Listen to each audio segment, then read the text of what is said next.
Beachside Burglary, an Enchanted Coast Magical Mystery. Enchanted Coast Magical Mystery Series, Book 6. Written by Tegan Maher. Narrated by Megan Kelly.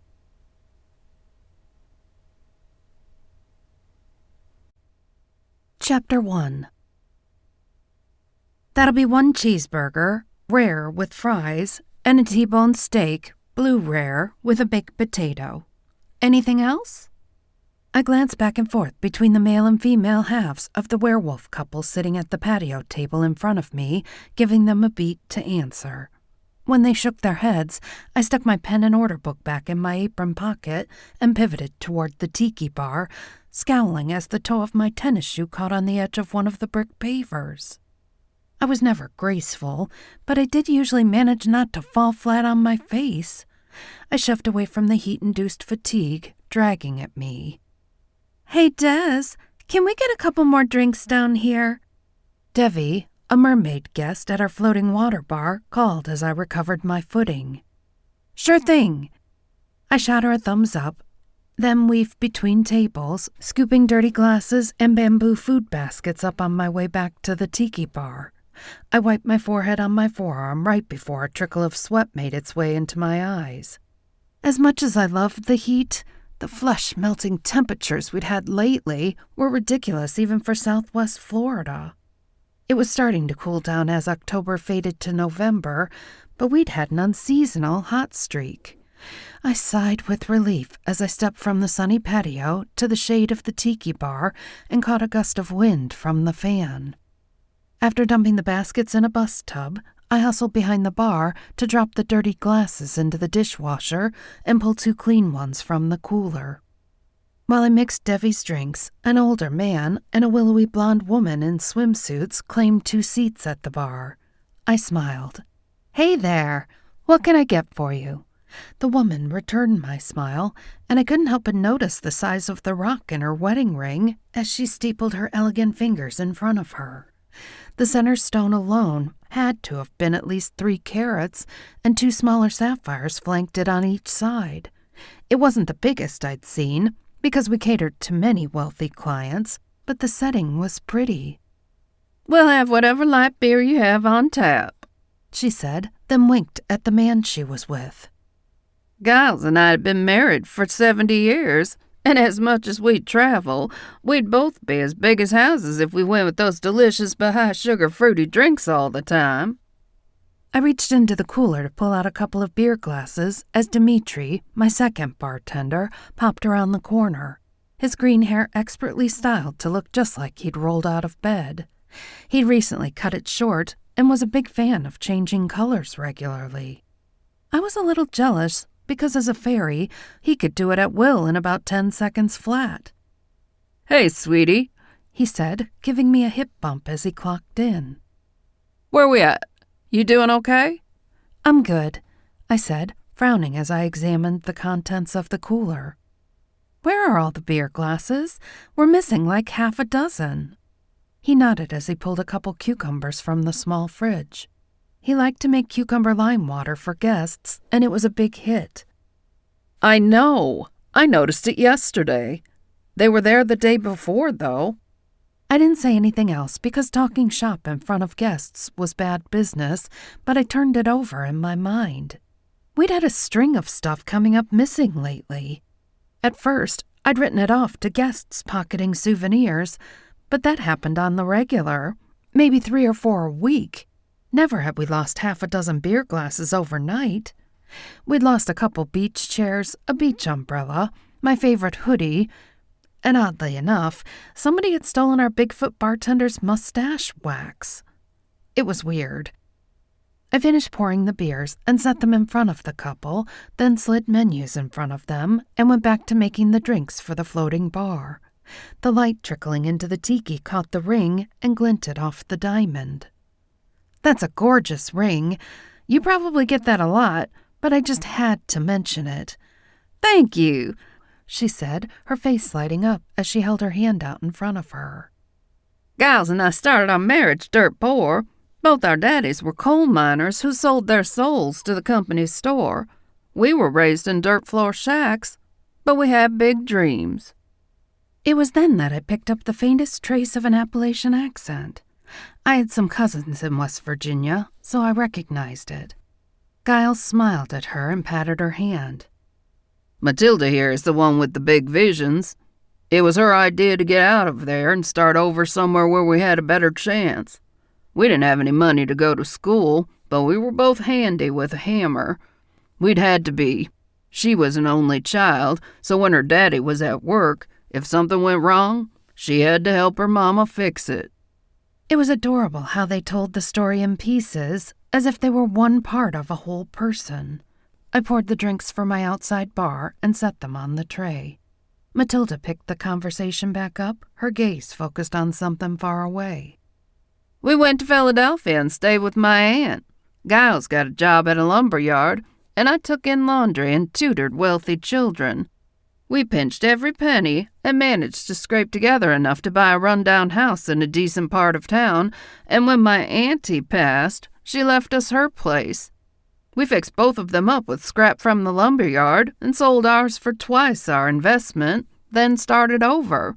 It snowballed from there, and now we have more money than our grandchildren will ever spend."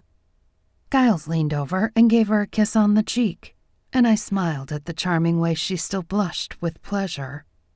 "I got her the ring for our 30th wedding anniversary because she'd gone that long without one." I raised my brows in surprise. "Well, once you did it right," he beamed. "I like to think I did, but she was worth every penny of it." "Y'all give me hope," I said, smiling as I picked up the tray and added a basket of chips and salsa to it. Leaving the couple in Dimitri's hands, I headed back outside. The floating bar was exactly what it sounds like, a wooden bar built out over a spot they'd deepened on the beach.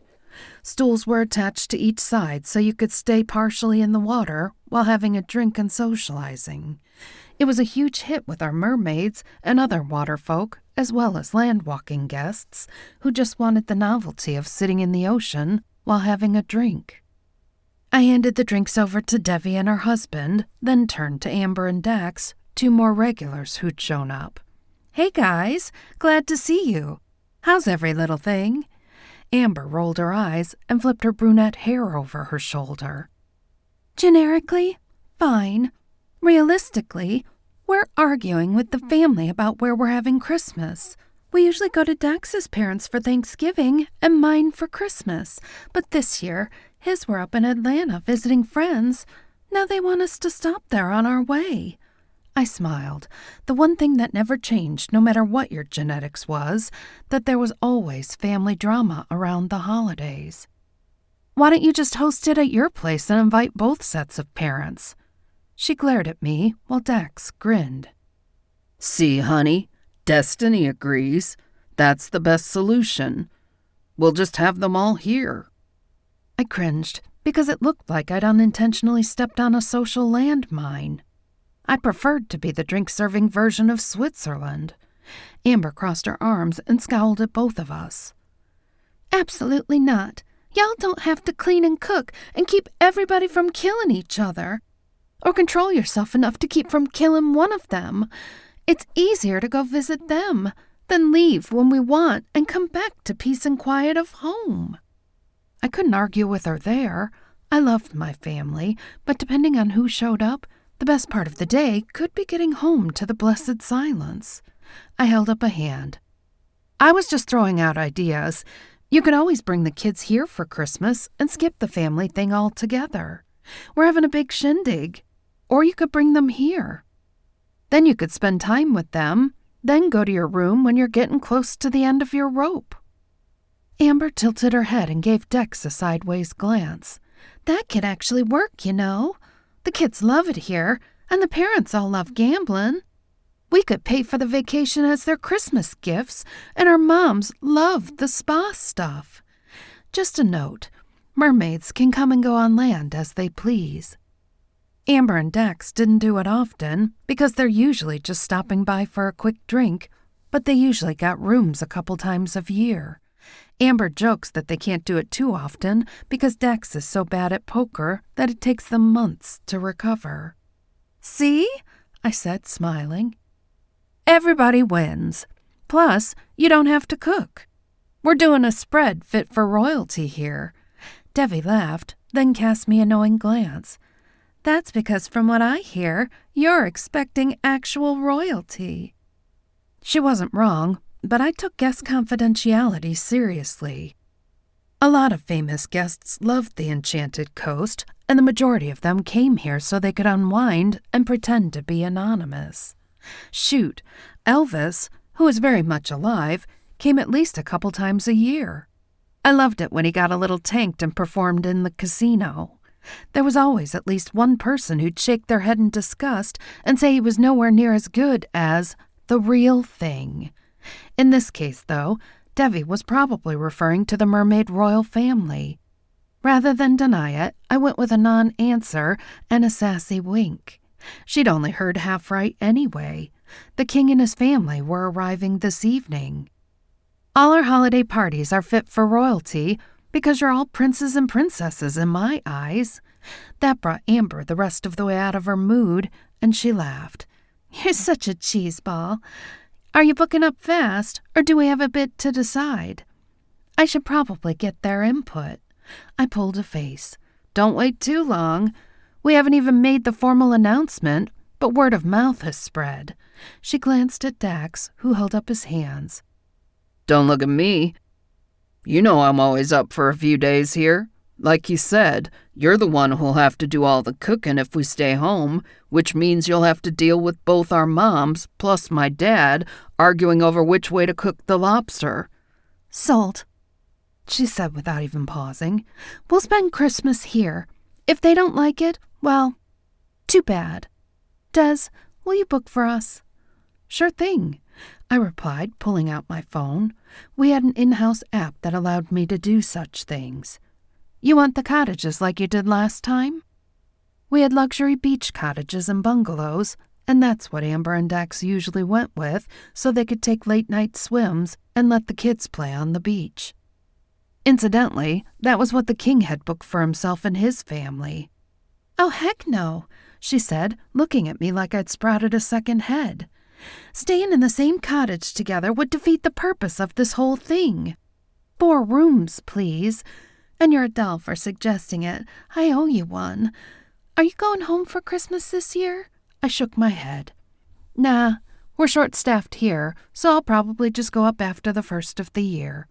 Amber frowned at me. Des, that's 3 Christmases in a row that you've skipped. You need to take some time for yourself.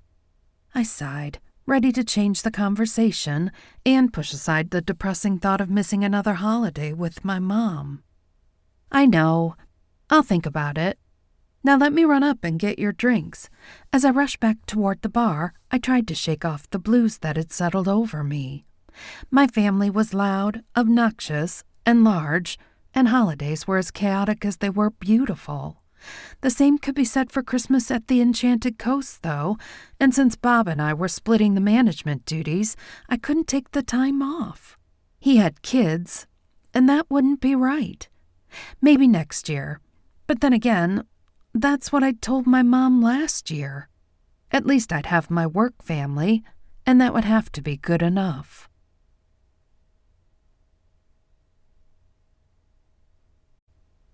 Chapter 2. What happened? Tempest, my Arctic fox familiar, asked as I circled around the bar. Concern shone in her big emerald eyes as she hopped from her bed behind the bar to a stool. You were fine when you left. The vibe I'm getting now is definitely not fine. I'm good, I replied. The last thing I needed was her dragging me about working too much, too. Just a stray thought. I was thinking about Mom. Ah, she said, wrapping her fluffy black striped white tail around her feet. You should call her. Yeah, I will. I made drinks for Amber and Dax, and I barely had time to deliver them before the lunch rush hit. By the time it was over, my feet were killing me, but I was back to my usual sunny, yet sarcastic self. I attributed a lot of that to Dimitri. He was a big goof who made every shift fun, no matter how busy it got. "Hey, girl," Elena, my relief server, said as I was cleaning off the last table. "How are you?" Her dark hair was swept up into a messy top knot, and she'd stuck a couple pens in it. Somehow, rather than making her look silly, it gave the pretty vampire a carefree, wholesomely sexy air. I smiled as I dumped empty bamboo baskets into a bus tub. "Ready to go home. It's been a long day." "I hear that," she replied, wiping off the table for me. "Last night was a hell night. By the time I was done, I was ready to go home and pass out. I barely had time for a glass of wine before my sleep took me." I washed my hands, then poured myself a glass of water and took my paperwork to a spot at the end of the bar where Dimitri was cutting fruit. He motioned toward a pile of paperwork by the register. "Blake sent you down the info we need to get ready for the royal visit. I took a glance, but those are some needy people." "Fabulous," I said, pulling my phone from my pocket as I sat down. The green light on my phone was blinking, indicating I had a voicemail. Hopefully it was my boyfriend Colin saying he was on his way. He was a werewolf and a lawyer, so even though he was the attorney of record for the resort, he had responsibilities that kept him away for days on end. My heart sunk a little when it wasn't from him, or from anybody I knew for that matter. I frowned as I clicked the play arrow. "Hey, Destiny. This is Cassandra Douglas. You called me about a management job a few months ago, but I'd already taken another position. That didn't work out, so even though you've probably already filled the one at the Tiki, I was hoping you might have a similar position in another of your restaurants or bars. I'll even start as a bartender and work my way up if necessary. Can't wait to hear from you." I closed my voicemail and rubbed my chin. I'd received hundreds of applications for the bar manager position, but only a handful of good ones. I'd interviewed a whole string of people, all of whom had been woefully lacking in one way or another, regardless of how good they looked on paper. This woman had seemed like a dream, and I'd been hopeful. She was 34 years old, had 15 years of experience in the restaurant industry, and had managed 3 bars in that time. 2 of the 3 places had been high-end, and one of them had been for magicals only. That was a good sign. It meant that she was used to dealing with some of the crap that we had to put up with on a regular basis. Experience managing a human bar was great, but you also had to be able to deal with cranky witches, snarky werewolves, and mermaids who'd had too much to drink. That added an extra layer of crazy to the job that most people couldn't appreciate until they'd done it. I'd contacted her, but she'd already taken another job. At that point, Bob, who'd interviewed as many duds as I had, agreed to split the duties with me. We were both getting tired of it, though. He had a family, and I had a cranky fox and a hot boyfriend nagging me to worry more about myself and less about the resort. I tapped my pen on my chin for a second, thinking. I should probably find out why her new job hadn't worked out, but to be honest, I didn't really care unless she'd stolen or done something horrible. I'd give them a call before I talked to her. "Earth to Des." Dimitri waved his hand in front of my face, bringing me back from my musings. I shook my head and smiled. "Sorry. Remember that girl who we thought would be perfect for the management position?" He scooped up the pile of freshly sliced oranges and dropped them into a storage container. "You mean the one who'd already taken a job somewhere else?" "Yeah," I replied, snatching a slice before he could snap the lid on. "She just left me a voicemail. Apparently the new job didn't work out, and she's interested in working here. She says she'll even start in a lower position to get her foot in the door." He lifted a shoulder as he pulled a bowl of whole limes toward him and sliced into one. "I'm not giving up bar shifts, but if you think she can hack it as a manager, then get her butt in here ASAP. You and Bob are both worn ragged. When you all decided to take that on, I thought you'd gone out of your gourds."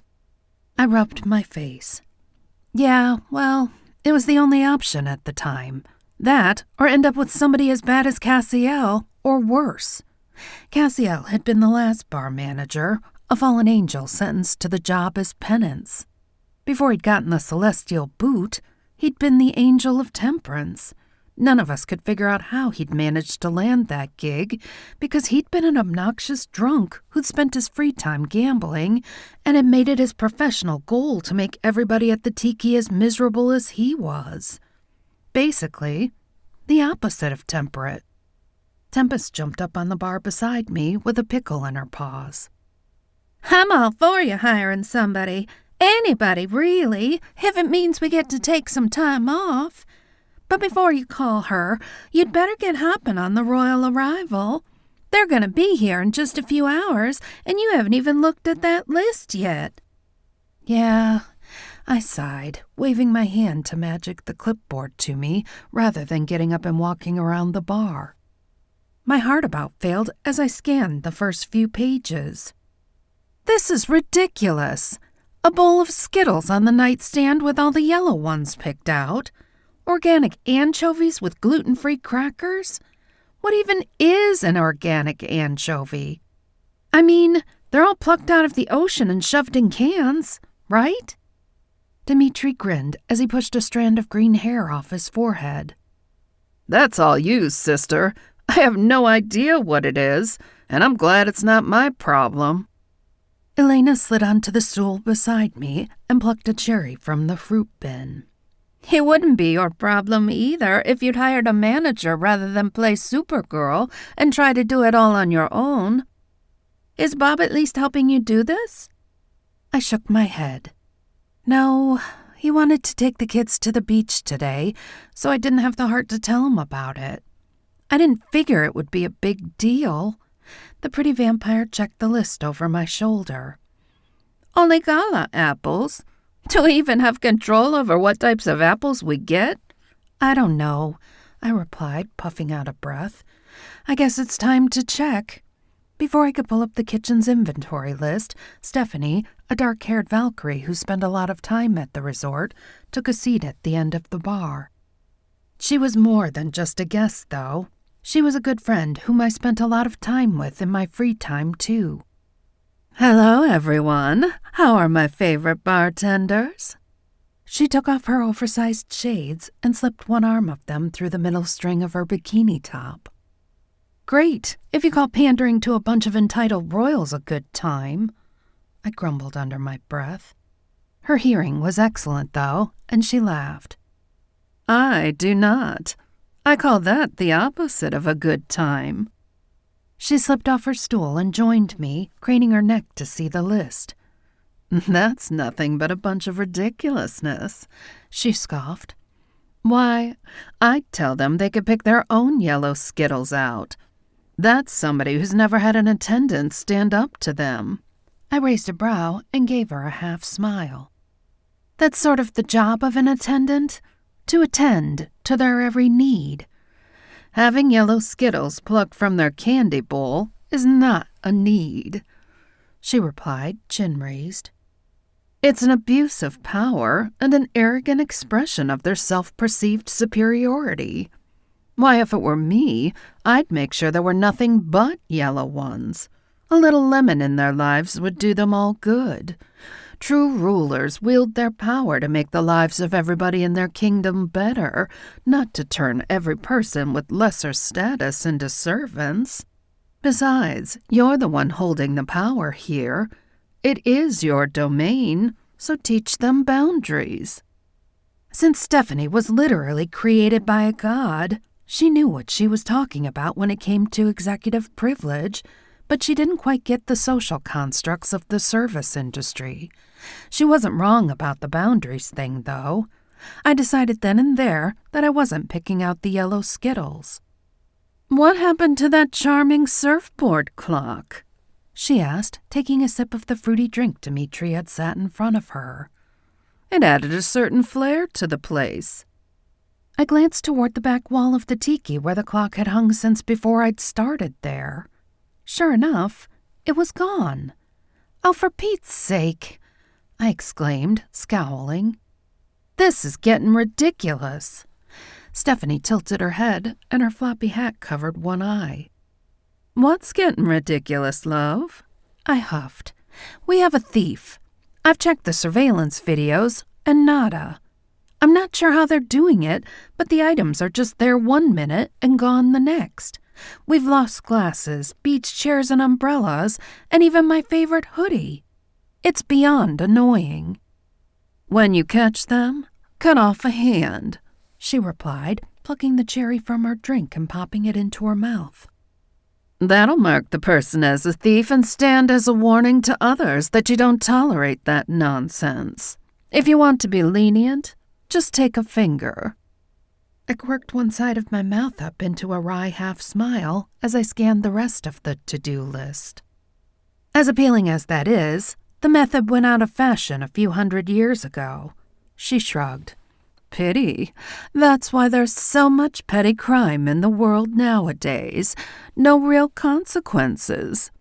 Not that I disagreed with her, but I was fairly certain the Enchanted Coast Board of Directors would frown on me for lopping off an appendage. Though on second thought, maybe they wouldn't.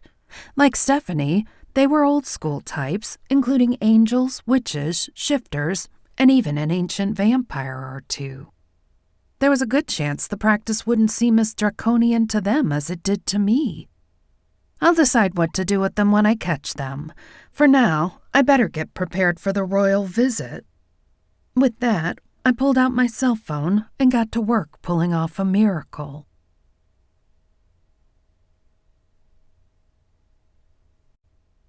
Chapter 3. An hour later, I was patting myself on the back as I looked around the cottage-turned-palace. It had a beautiful view of the sunset, but beyond that, it featured every creature comfort you could imagine. A virtual feast that included champagne and platters of fresh fruit, chilled oysters, and exotic cheeses sprawled along the long plank table in the dining room, and had stocked the fridge with a variety of fancy-flavored waters, soda, and the craft beers they'd requested. Though Stephanie's admonition had rung in my ears, I'd magicked all the yellow Skittles from the bedside bowl.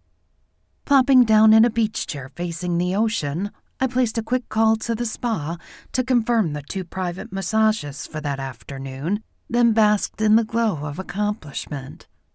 That didn't last long, though. The ache was just starting to leave my feet when a massive wave crashed to shore. 6 of the most beautiful people I'd ever seen emerged from the whitecaps, carrying themselves with such a regal bearing that I had no doubt our guests had arrived. The man and woman in the center of the group carried golden tridents and wore crowns that shone with jewels. 2 teenagers, a boy and a girl, flanked them, and what I took to be bodyguards based on their build and bearing protected them on either side. Standing, I pasted on a welcoming smile and strode forward to greet them. "King Triton, Queen Muriel, welcome to the Enchanted Coast." Though I didn't bow, I did dip my head in deference. A witch bowed to nobody, but they were known to be fair, kind rulers, and that deserved respect.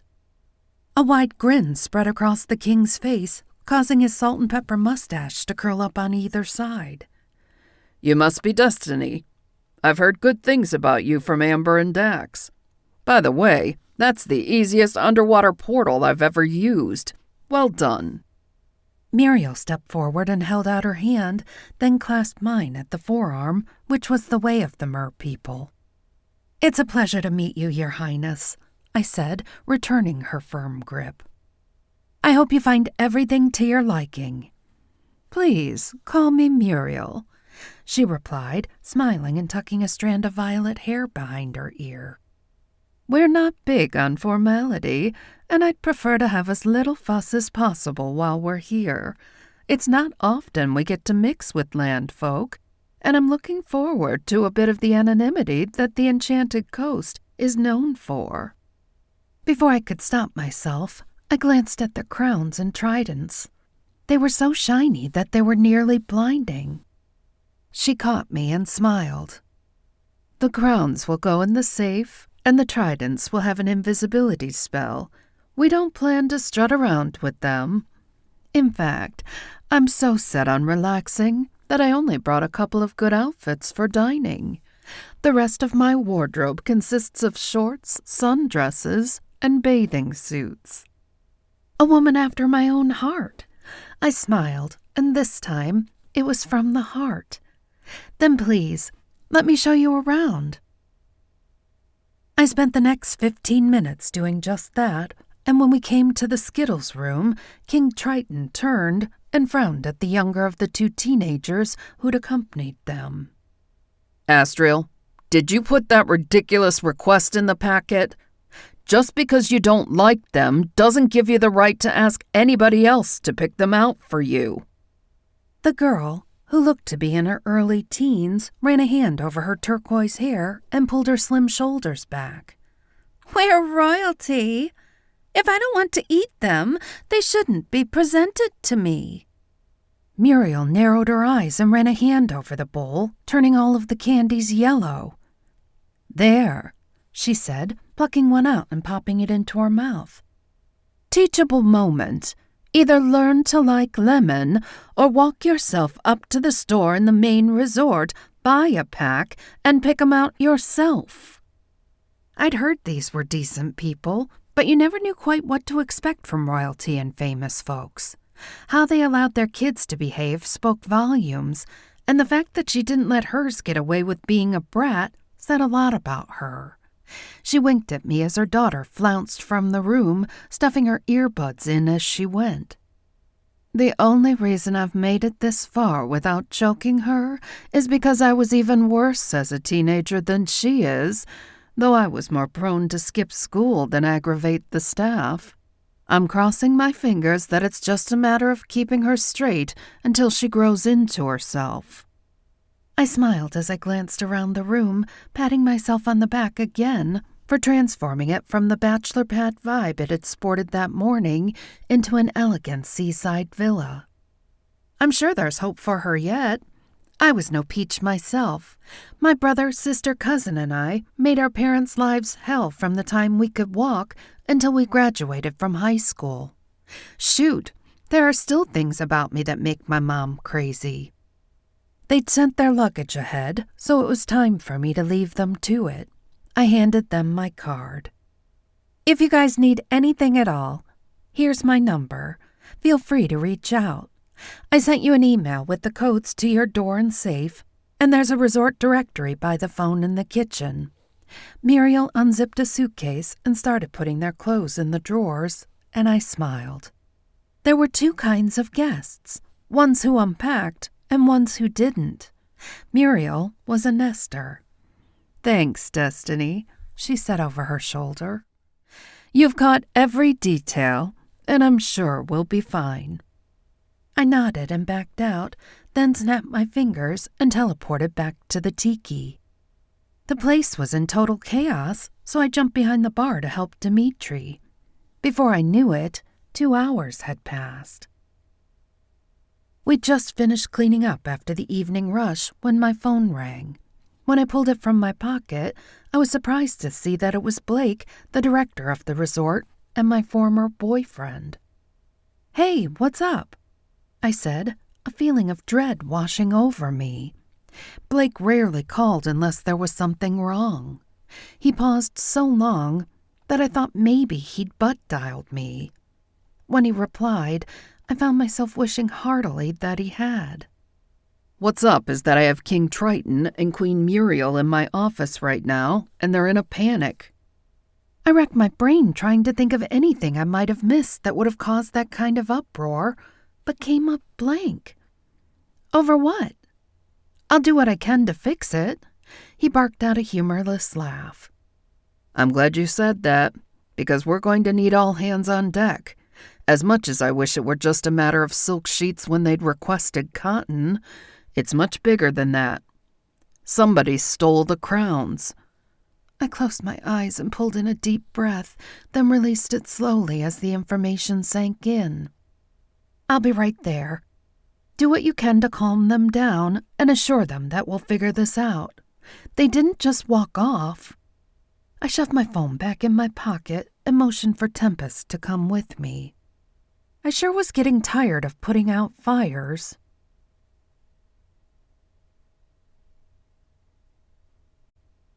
Chapter 4.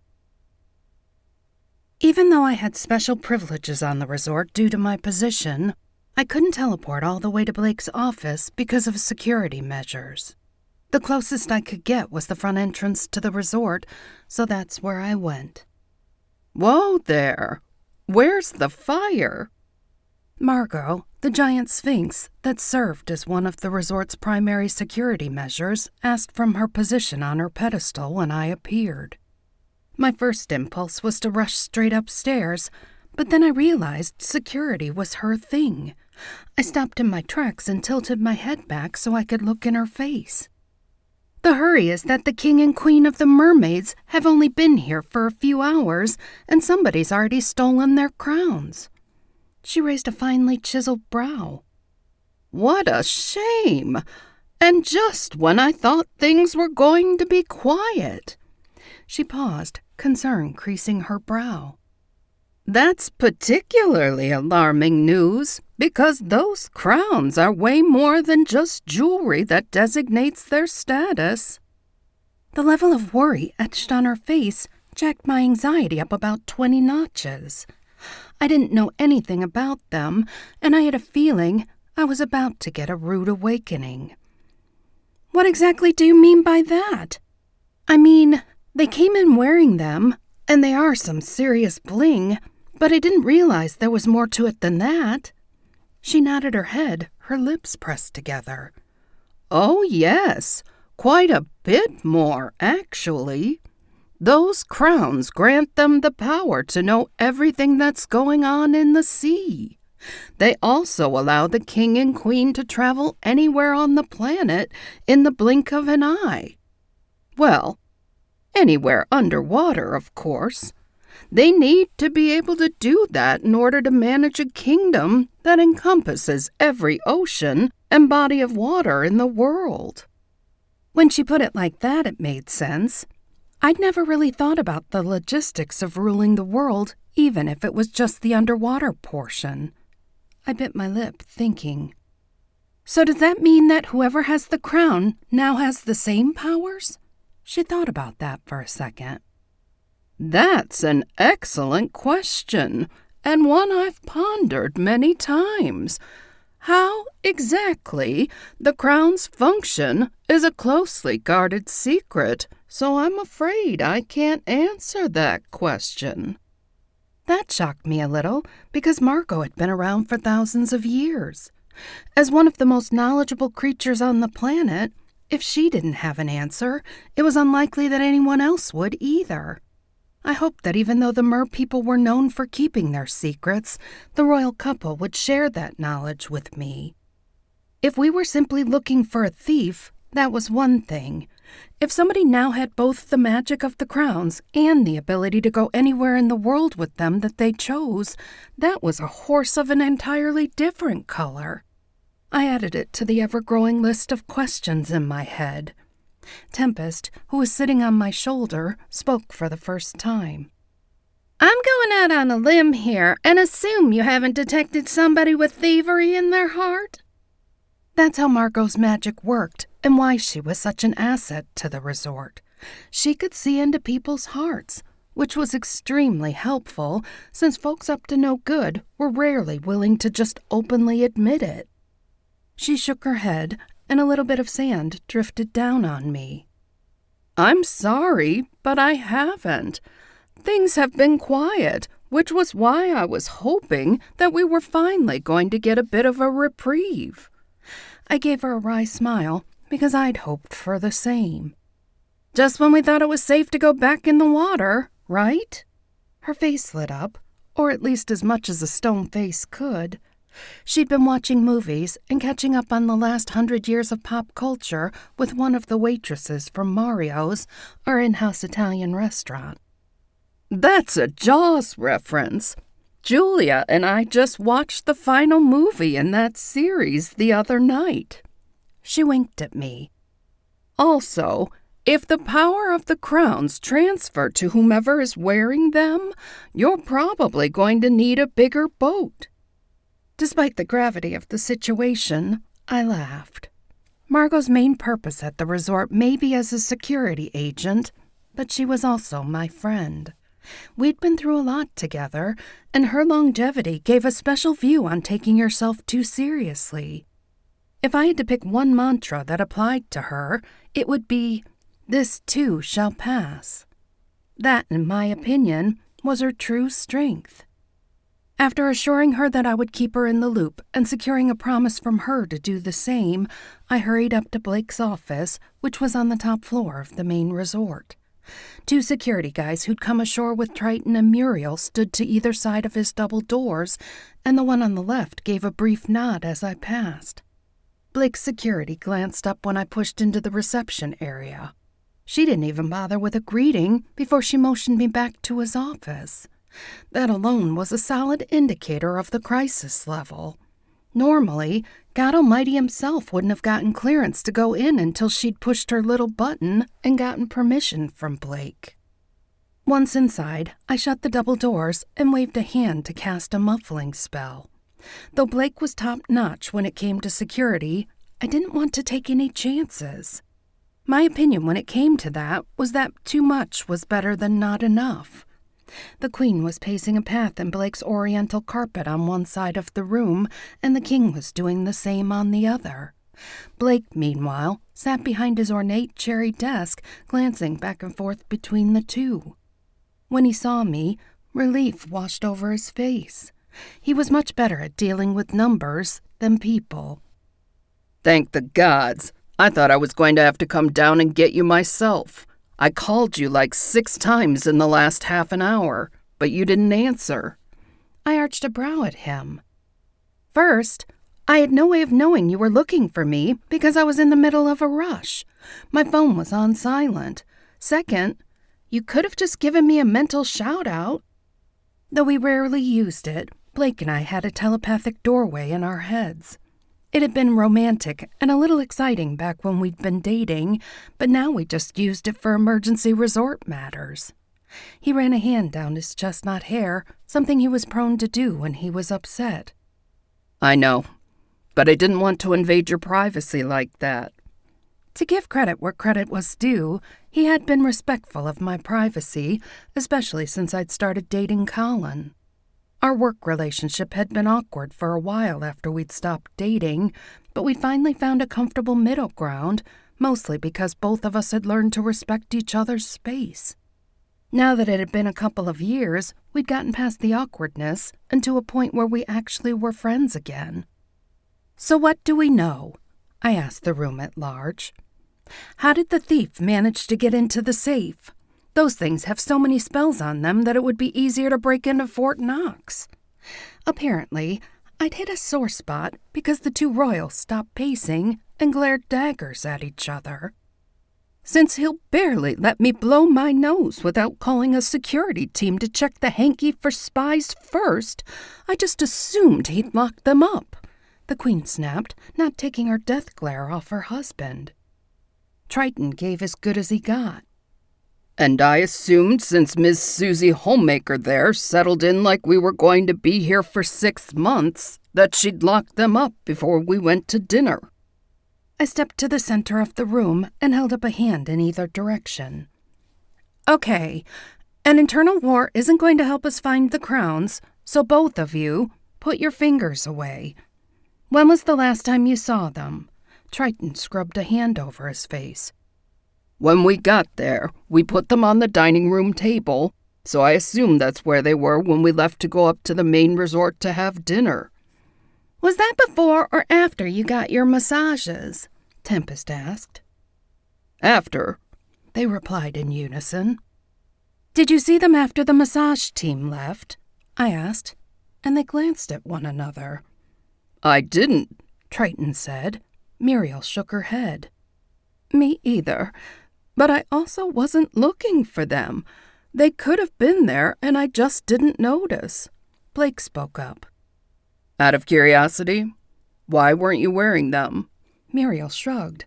"Like I said earlier, We didn't want to draw attention to ourselves. Most people recognize us on sight underwater, but we're not well known on land. That's why we only traveled with 2 members of our security team. As long as we dress like normal humans and skip the royal trappings, most people just assume we're an average couple on vacation." Triton's expression softened, and he stepped toward his wife and placed a hand on her back. "Being the leaders of an entire undersea world is exhausting.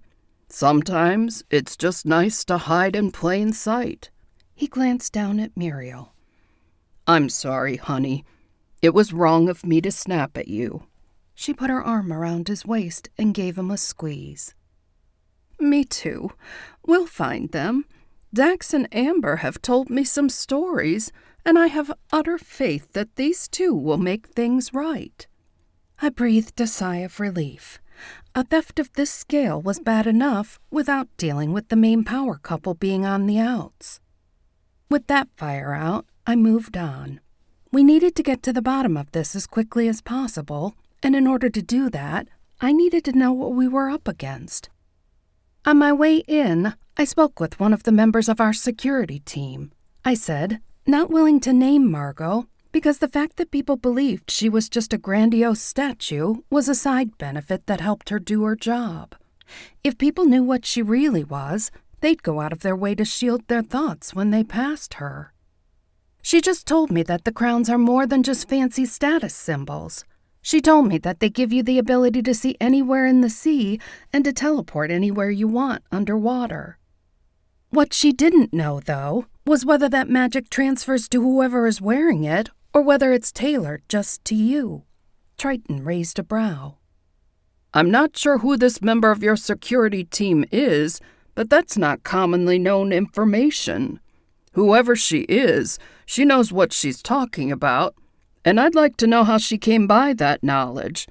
That magic is a closely guarded secret, and I'd rather not discuss it." Tempest jumped to a chair and then onto my shoulder. "Well, I'd rather you'd have locked your crowns up so that this wasn't an issue to begin with, but it looks like neither of us are going to get what we want. We need this information to decide whether we're looking for a common thief or whether there's possibly a power play going on.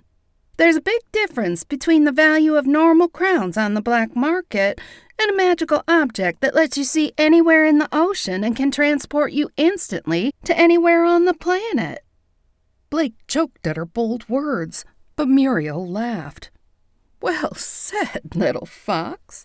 I like you. It's refreshing to run up against somebody who doesn't kowtow to us just because of our positions." Triton, too, was smiling. He glanced toward the door. "Under the circumstances, I believe you're right. We don't really have any other choice than to share what information we can about them. If we wanted to keep the secret, we should have better guarded the 2 most powerful magical objects in existence. To answer your question, no, that magic doesn't transfer, but that doesn't necessarily mean that whoever stole it didn't have the same information you did. Perhaps they assumed that the magic went with the crowns." Blake glanced at me, and I could see the approval in his eyes. There was a touch of gratitude there, too, but he already knew by now that my top priority, aside from the well-being of the people I cared about, was always the resort. "Is there anything else we should know about them?" he asked. "I'd like to get my team on this right away, and the more information they have, the better they'll be able to do their jobs." Triton shook his head. "No, there's nothing else special about them, but I'd prefer to keep the magical attributes between us. If that were to become common knowledge, my family would be in greater danger than they already are." I tilted my head, trying to decide if he was being honest about the qualities of the crowns or if he just didn't want to share anything else. His expression didn't give much away, though, so I was going to have to take what he said at face value. "Have there been any other recent attempts to steal them?" Tempest asked. "Has anybody come to you for money, but you turned them down? Have there been any attempts to overthrow the crown?" Muriel rubbed the back of her neck. No, yes, and no. Somebody would be out of their mind to attempt theft or mutiny at the palace, or of our persons, as long as we're in the water. Between us, we're a formidable pair, and when you throw in our security team, it would be a death wish. As far as people coming to ask for money, we do get the occasional person coming around with a handout, but things work a little differently in our realm than they do on land. Money's not that big of a deal to us. I knew for a fact that was the truth. I'd had merpeople as customers at the bar who'd paid me in everything from sea glass to rubies the size of my palm. They tended to place more value on the aesthetics of an item rather than whether or not it folded or jingled, and the underwater world operated on trade more than payment. Blake steepled his fingers in front of him, his expression thoughtful. So we're either dealing with a landwalker who waited for their chance and grabbed them, or we're looking for somebody making a power grab because they believe the magic transfers with possession of the crowns. I nodded. That's pretty much my take on it, too. I'm going to go down to the cottage and see if I can pick up any magical signatures. I glanced at Muriel and Triton. Did you see anybody else around your cottage when you were on your way up here? There's nobody else supposed to be down there, so if they slipped up and let you see them, we have a place to start.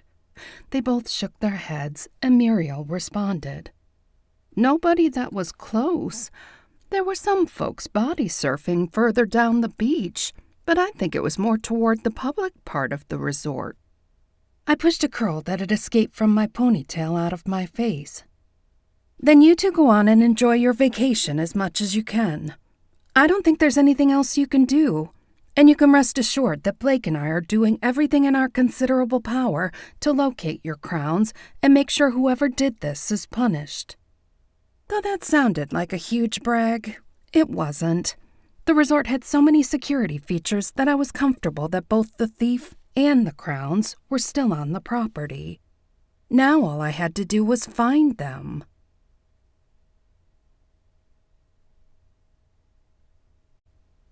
Chapter 5. I'd no sooner stepped outside than my phone dinged with an incoming text from Colin. I smiled. He'd been working so much lately that we hadn't gotten to spend much time together. Hopefully that message was to tell me he was on his way. When I unlocked my phone and pulled up the message, it was better news than I could have expected. He was already on the resort looking for me. Rather than text him back, I just called him. "Hey," I said when he picked up. "Where you at?" Hey yourself. I'm down at the tiki. Where are you? "I'm at the main building. I've got to stop and talk to Margot, but I'll be there in 5 minutes. I'm afraid we're probably not going to have that relaxing weekend we talked about, but I'll tell you all about it when I get there." I disconnected the call, then stopped when I got to Margot. I glanced around to make sure there was nobody in earshot, and once I was satisfied we had privacy, I laid my hand on her marble base. I learned a little more about the magic that's attached to the crowns. Apparently, it doesn't transfer, but right now, I'm going to run on the assumption that if you didn't know that, the thief probably doesn't either. Better to consider all possibilities until we know more. She nodded once. I think that's probably a wise choice. We're not even sure the thief knows about the magic attached to them, but it's probably a safer bet to assume that they do. Did the king or queen have anything else to tell you? I pulled in a lungful of clean sea air, then blew it out slowly. Unfortunately, no. We're pretty much going in blind. They couldn't even think of anybody who might have wanted to steal it. Nobody's made a power play lately, and they haven't had any attempted break-ins or burglaries. To be fair, she said, turning her face toward me, people would be insane to try to steal anything from them when they're underwater. Merpeople take a much harsher approach to an attack than a lot of people do, and it probably would have meant instant death to anybody who tried. "Yeah, those were pretty much Queen Muriel's exact words," I replied. Colin's here, so I'm going to take him down to the cottage with me. With any luck, I'll pick up a magical signature. I think the best we can hope for is that this is just a common theft. We've had things coming up missing around the resort for a couple weeks now, so maybe whoever's doing that pilfered through the royal cottage while Triton and Muriel were gone and grabbed the crowns just because they were there. She tilted her head. What do you mean they were just there? What? Did they just toss them on the dining room table with the rest of their belongings and leave them out in the open? I lifted a shoulder. From what I can gather, that's pretty much how it went down. He thought she'd locked them up, and she thought he had. In fact, I thought World War III was going to break out in that office for a minute because they were blaming each other. Margot shook her head again. It doesn't matter if I live another 5,000 years. I don't think I'll ever understand royalty. I laughed. Me either. To be fair, they worked that out pretty quickly on their own. They seem to be decent people, so at least that's one thing I don't have to worry about. I think I'd probably lose my mind if I had to deal with the theft and a bunch of entitled, spoiled rich people. Small blessings, I suppose, she said, turning her face back toward the ocean. Hopefully you can get this resolved quickly, and then we won't have to worry about it anymore. Now, go down and see what you can find at the cottage and on the beach, and I'll keep my mind open up here. Hopefully, between the two of us, we'll make short work of it, and we can all be back to business as usual by breakfast. I gave her pedestal a pat before I headed down the path toward the tiki. Your mouth to God's ears, sister. I'll let you know if I find anything. Colin was sitting on a stool with a cold draft beer sweating on a coaster in front of him when I got to the tiki. When he saw me, a broad smile split his face, and he stood up. Wow, are you a sight for sore eyes, beautiful?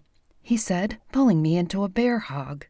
So are you, I replied, giving him a quick peck. I've missed you. He pushed me back to arm's length and examined my face for a second as Tempest hopped from my shoulder to his. What's the disaster du jour that you mentioned on the phone? Is it going to interfere with our plans for the next few days? I laughed.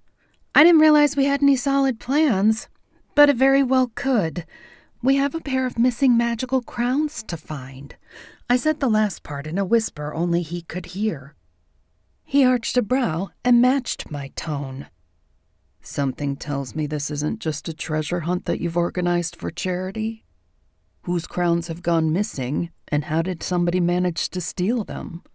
Dimitri slid a glass of iced citrus water in front of me. I would have brought you a beer, but if the rumors flying around here are true, you're going to need to keep your head about you. I frowned. And what exactly are the rumors that are flying around? His lips curled into a secretive smile, and he winked at me. Okay, maybe they're not flying around, but I did hear from a little bird that the mermaid king and queen were robbed. I thought back over the last half hour, trying to figure out who'd blabbed. The only ones who knew about it were the king and queen, Blake, me, and Margot. Well, and Tempest, but I know she hadn't said anything. Dimitri waggled a finger. I can see the little gears in that brain of yours turning, and I can't believe you're making the investigative faux pas that you are. You're overlooking the help. I rolled my eyes as I realized who he was talking about. The two security guys that had been with the king and queen and had been guarding them outside of Blake's office had surely also known. I wasn't sure how they'd managed to spread the info hither and yon, though. I said as much. Dimitri motioned with his head toward the two youngish mermaids in the infinity pool. Those are their wives. The guys called just a little bit ago to tell them they were going to be late getting off, and the ladies have had enough to drink that their lips were a little loose when they were waiting for me to make them another pina colada. He arched a green brow. Like you, they made the mistake of forgetting about the hired help. Since I had no comeback for that, I let it slide. Speaking of loose lips, though, I glanced around the tiki, partly to make sure nobody was listening, but mostly because I held out a whisper of hope that the universe would bless me with a strange, suspicious-looking face staring back at me. No such luck. The place was empty except for a table of fairies out on the patio and one lone vampire named Sven staring into the bottom of his rocks glass clear at the other end of the bar. Sven was a regular, and I knew for a fact that he had plenty of money and zero interest in any sort of political power. He got his fill of all that when he was alive and preferred to live a simpler lifestyle now that he was looking at forever. We'd had a discussion about investing one night when the bar had been slow, so I knew he'd been smart enough to buy into several of the major tech companies back when they were startups. The man had enough money to live high on the hog for several lifetimes, even if he never made another dime, which was a good thing since he was now immortal. I took a long drink of my water. "You didn't by chance have anybody come in here with loose lips and admit to stealing these things, did you?" I asked, squeezing a wedge of lemon into my glass. He shoved a hank of green hair out of his eyes, then flapped a hand. "Oh, of course I did. They also told me what happened to Jimmy Hoffa's body and spilled the tea about who killed Marilyn Monroe." Tempest jumped onto the bar and plucked an orange slice out of Dimitri's outstretched hand. "Don't be ridiculous. Everybody knows Jimmy Hoffa is a vampire who just disappeared from the public eye because he got tired of the gangster life. You know as well as I do that he's running a cupcake shop over in Abaddon's Gate." Colin's gaze snapped to me. Is she telling the truth? I snickered. Maybe. You know I never disclose information about celebrity guests. That much was true. In fact, Elvis had just been through the week before. As usual, he'd had a couple too many peanut butter and banana daiquiris and had given a live performance of blue suede shoes right here in the bar. The funny thing was that even magical people were prone to finding answers that their brains could accept rather than believing their own eyes. Whenever he popped up like that, they all just thought he was an impersonator. As far as Hoffa, though, for all I knew, he was buried in a hole or wearing concrete shoes in some unknown location like everybody else assumed. That didn't necessarily mean I was right, though. Tempest knew a lot more than she let on, and it wouldn't have been the first time she'd kept something like that to herself. One of the mermaids laughed too loud, pulling my attention back to the issue of the crowns. I bumped Colin with my shoulder. "I have to go down to the cottage and check for clues. Want to go with me?" "Sure," he replied, slugging down the rest of his beer and standing. "Maybe I can use my nose to help you out." Since he was a werewolf, that was a distinct possibility. He'd helped me on other occasions, and I wasn't about to look a gift horse, wolf, in the mouth this time around. Tempest hopped onto his shoulder, and I took his hand. He gripped mine, but sighed. "Can't we walk? You know teleporting still makes me a little queasy." "Nope," I said, making sure I had a good grip. "No time to waste. The faster we can find them, the faster I can put this behind me. Having missing crown jewels floating around the resort is bad for business. Plus, I'd really like to enjoy some time with you this time around." I closed my eyes and focused on the cottage, and 2 seconds later we were standing in front of it. He bent forward for a second to get his bearings, then followed me inside, where he put his nose in the air and sniffed. I waited for him to do his thing, but a few seconds later, he gave me an apologetic glance. "I can smell all sorts of things and people, but this is a public space. I can't tell much beyond the fact that there have been mermaids, brownies, and humans in here, along with a few different shifters. And you, of course. Since scents don't really have an expiration date, none of that is of much use right now. If we find a suspect I can match a scent to, that'll be a different story." We poked around for a bit, but I didn't find anything out of the ordinary. I also didn't sense any magical signatures, so that was out. I'd hoped that the thief had at least used the invisibility charm when he or she had come inside, but apparently they were brazen enough not to bother. "Do you mind telling me why the crowns weren't locked up in the safe?" Colin asked, following me outside and leaning a hip against the post on the porch. I held up a hand. Don't even open that can of worms. Apparently the Queen thought the King had locked them up, and he thought she had. It's quite the point of contention, and I'd rather avoid a repeat of the argument in Blake's office. It was a simple misunderstanding, and they shouldn't have had to worry about it anyway. The resort had so many high-level security charms and spells on it that it should have been impenetrable. But just like anywhere else, criminals still managed to find a way sometimes. It was infuriating to me because I took our guests' experiences seriously. The only real comfort I had was that the crowns did still have to be on the resort. As soon as they'd gone missing, protocol would have dictated that Blake lock the place down, and he was so detail-oriented that I would have bet my life he'd not only done that, but was, at this very second, going over every single person who'd left the resort between last sighting of the crowns and the lockdown. A soft breeze blew in off the Gulf, and I stopped for a moment to admire the vibrant pinks and purples streaking across the horizon as the sun prepared to set. Colin snapped me back to reality when he put his hand on my arm, then held up a finger while he scanned the shoreline. Sniffing, he took my hand and led me toward the beach, continuing to smell the air as we went. The cottage sat back in a clearing, and it was surrounded in a moon of mangroves and scrubby pines. As we left the manicured yard and stepped into the wooded area, he stopped me. Wait here for a second. I don't want you to see whatever it is I'm smelling. I took a couple of steps forward, a little irritated that he was trying to protect me. When I did, I saw what he was talking about, or at least part of it.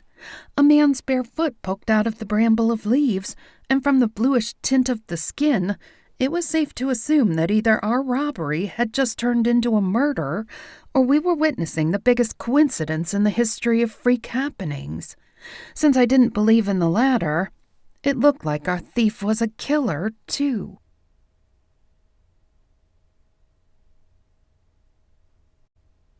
Chapter 6. Before we took so much as another step forward, I sent Tempest to get Blake. I had no problem poking around if we were just looking for a couple of missing crowns, but now that we'd crossed the line into murder territory, I didn't want to disrupt any evidence before somebody other than just us had checked it out. Thankfully, I didn't have long to wait. Within 30 seconds, Blake was standing beside us, Tempest on his shoulder. Before he could say anything, I motioned toward the foot. We haven't touched anything. This is as far as we came. Colin smelled it, and as soon as we saw the foot, we stopped, and Tempest went to get you. He closed his eyes and scrubbed a hand over his face, then released a breath and stepped toward the body. We may as well get this over with. Let's see who it is, then figure out who killed him. Tempest hopped off his shoulder and scurried over to stand beside me. Maybe we'll get lucky and he'll be wearing one crown and holding the other. Her attempt at semi-levity fell a little flat because of the wobble in her voice. I scoffed. Our luck doesn't run like that, and you know it. Besides, if this is the guy who stole the crowns, my guess that whoever killed him has them now.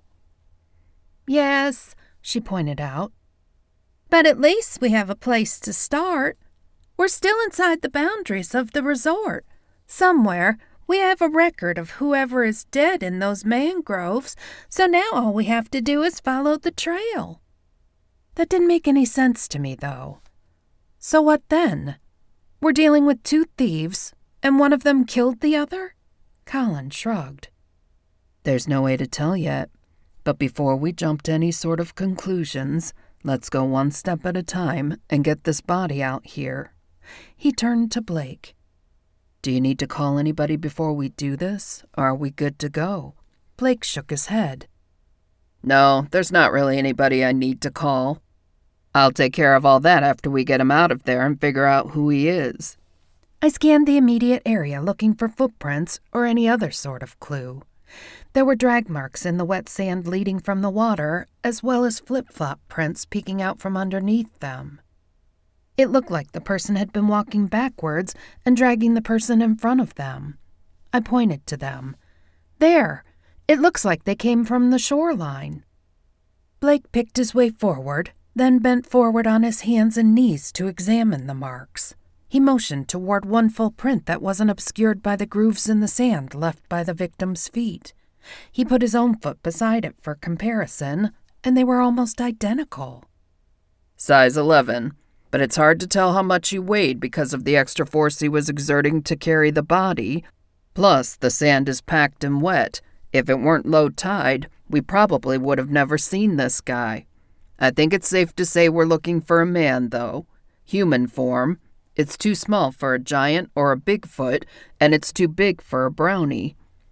I realized that last sentence might sound a little odd, but the Enchanted Coast caters to all different species of magical beings, and all of them are just as capable of murder as the others. Careful not to step on the footprints or the drag marks, Blake and Colin moved forward. Rather than dig through the brush, Blake put a hand out and stopped Colin. Let's do this the easy way. He held out his hands and muttered a few words, and the branches and brambles parted to reveal a dark-haired man wearing a Hawaiian shirt and khaki board shorts. He glanced over at me. Do you recognize him? I stepped closer to get a better look, then shook my head. I've never seen him before in my life. Despite the fact that he was dead, the guy didn't look too horrible. In fact, other than the bloodied gash on his forehead, he looked like he was sleeping. If I had to take a guess, he was in his late 30s or early 40s. He wasn't wearing any jewelry, but there was a faint tan line on his wedding ring finger. He was either wearing a wedding ring and somebody stole it, or he recently took it off, I said, pointing toward his finger. Blake stepped closer and bent forward to examine it. I don't think that was a wedding ring. Too broad. Maybe a signet ring or class ring. I pressed my lips together and thought. Maybe we should snap a pic of him and show it to the king and queen. If they recognize him, it might go a long way toward helping find both the murderer and their crowns. Blake pulled his phone from his pocket and snapped a few pictures of the body from different angles, as well as the drag marks and the surrounding area. That should do it.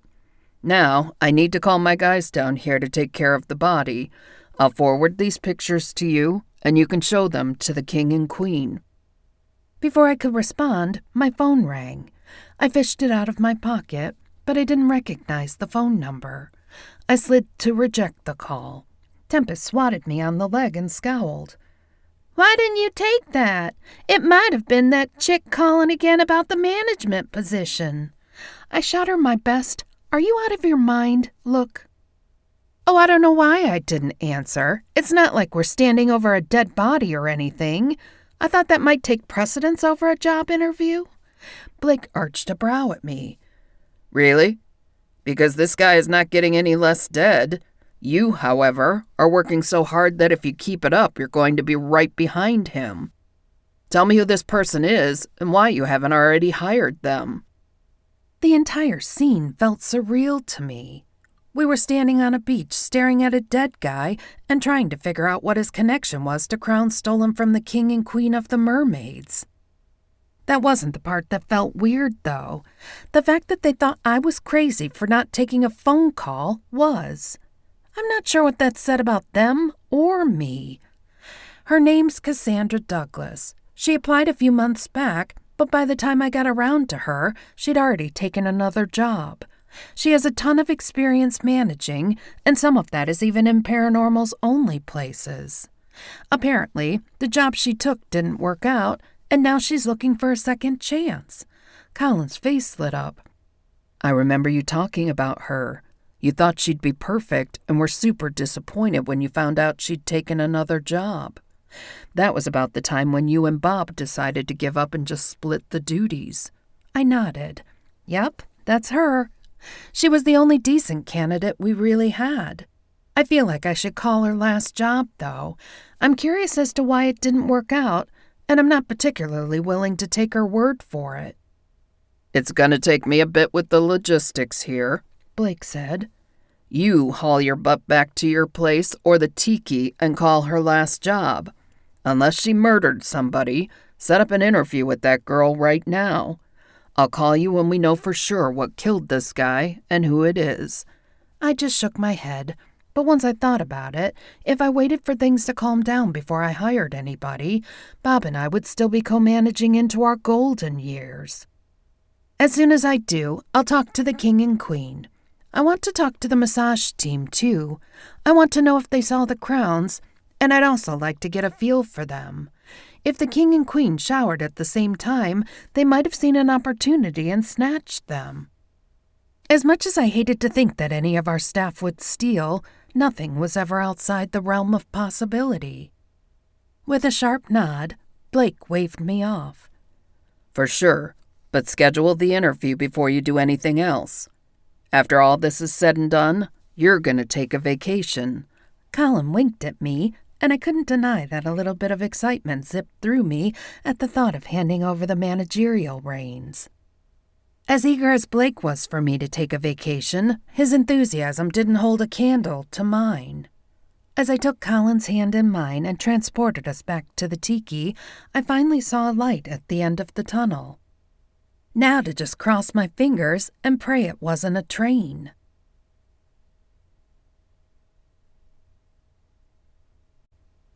Chapter 7.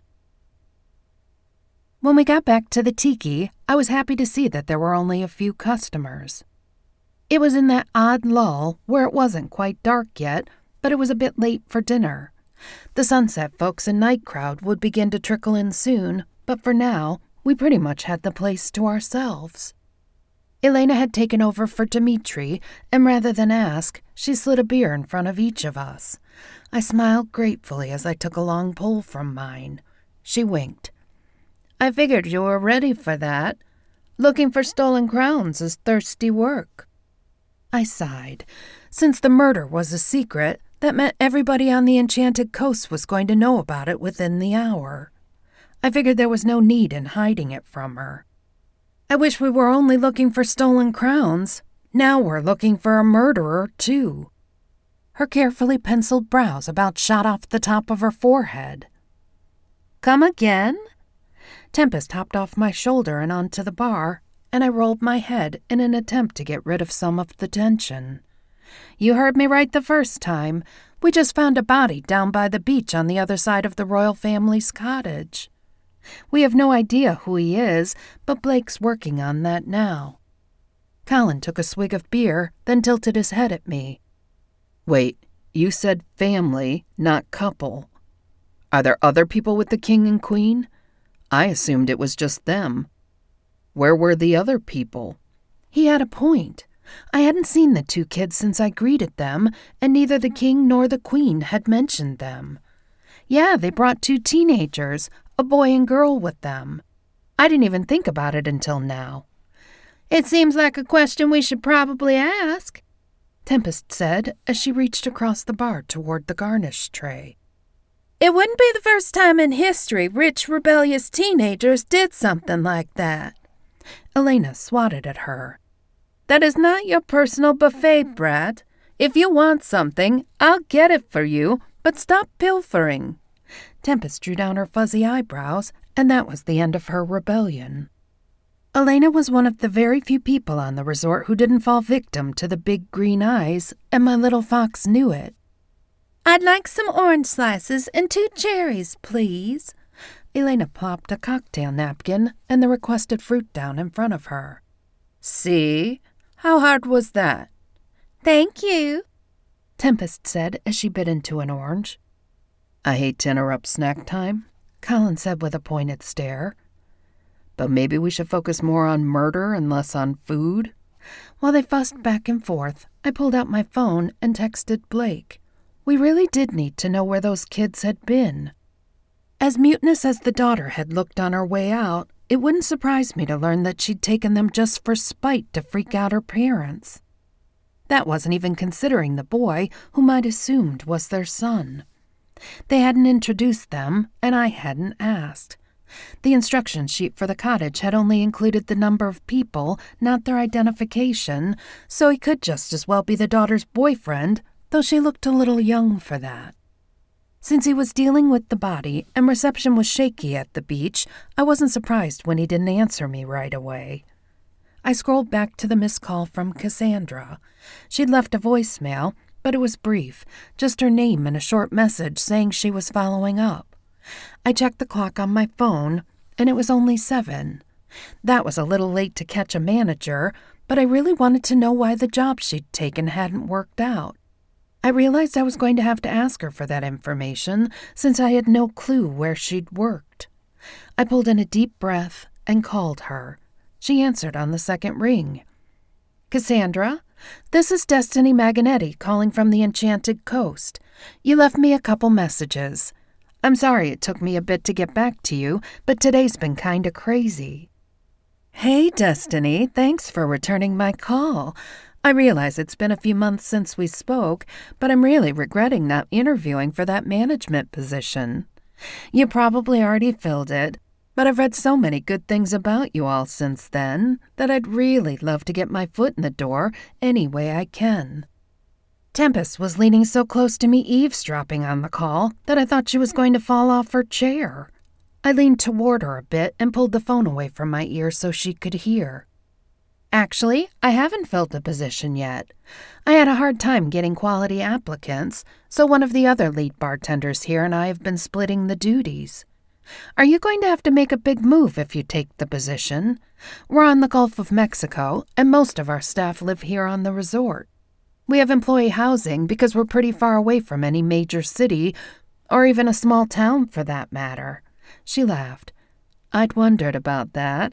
A year ago, the idea of uprooting my life and moving 800 miles away to live on a beach resort would have terrified me, but a lot has changed since then.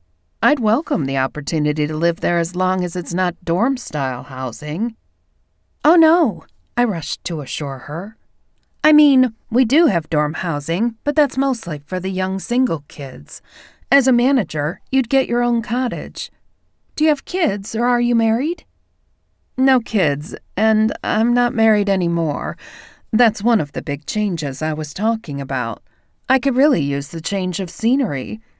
Before I agreed, though, do you allow pets? I have 2 dogs." "Ah, a dog person." I found myself liking the woman almost as much as I liked the idea of having a few days in a row off. I almost told her she had the job right then and there, but I pumped the brakes. I needed to see her in action, and I needed to meet her in person before I made any kind of decision. "Dogs are fine, though you'll have to keep them leashed. Your cottage actually has a fenced yard. If you don't mind me asking, how come the job you took didn't work out? Please tell me you didn't kill your boss or steal the company jet." I held my breath, hoping she didn't throw something at me that would disqualify her. She laughed.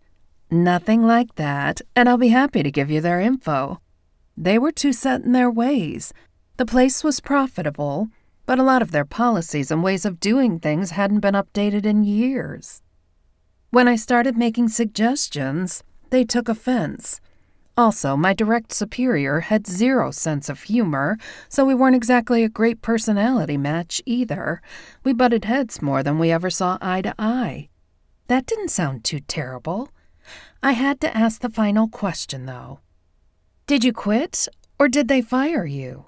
She paused, but not long enough to worry me. "It was a mutual decision. I hit the end of my 90-day probationary period, and when I went in for my interview, she offered additional training, and I politely declined. It wasn't a matter of training, it was just a matter of not being a good fit. I couldn't see myself ever being happy there, and if I've learned one thing over the last year, it's that my happiness has to come first." I let that roll around in my brain for a minute while I searched for holes and tried to sniff out bullshit. I found neither, so I decided to go ahead and pull the trigger. "When can you come down for a tour? I'd like to meet you face to face, and you really do need to see the resort before you decide to take the plunge." Excitement tinged her voice. "I can either come tomorrow for a couple of days, or else I'll have to wait until the end of the month. My dogs don't travel well, so I need to get my neighbor to watch them. She's getting ready to leave on a European vacation in a few days, though. I cringed. Inviting her down while we were potentially still in the middle of a murder investigation wasn't ideal, but I didn't want to wait a full month either.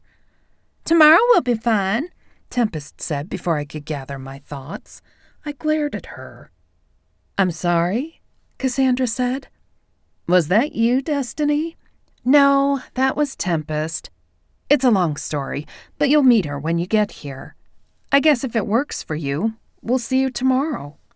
One of the beauties of the Enchanted Coast was that we had portals to just about every major city in the world. As long as you could get to that city, you could get to the resort.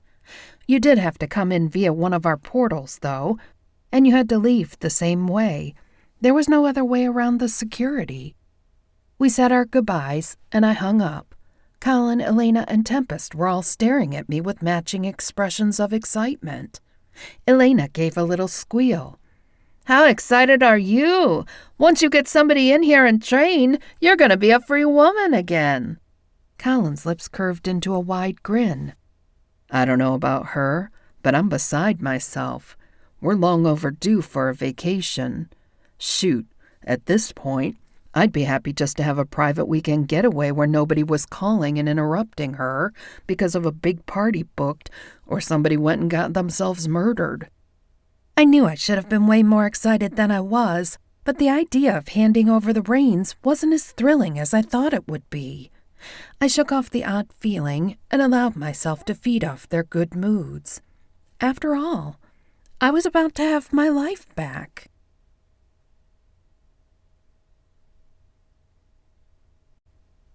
Chapter 8. When Tempest begged for more fruit, it occurred to me that we hadn't eaten supper. Between getting caught up at the tiki during the dinner rush and then dealing with the crowns and the murder, I'd forgotten all about it. Don't get me wrong, I'm not one of those girls who simply forgets to eat. This was an unusual circumstance because I do enjoy my food as much as the next girl, or lumberjack.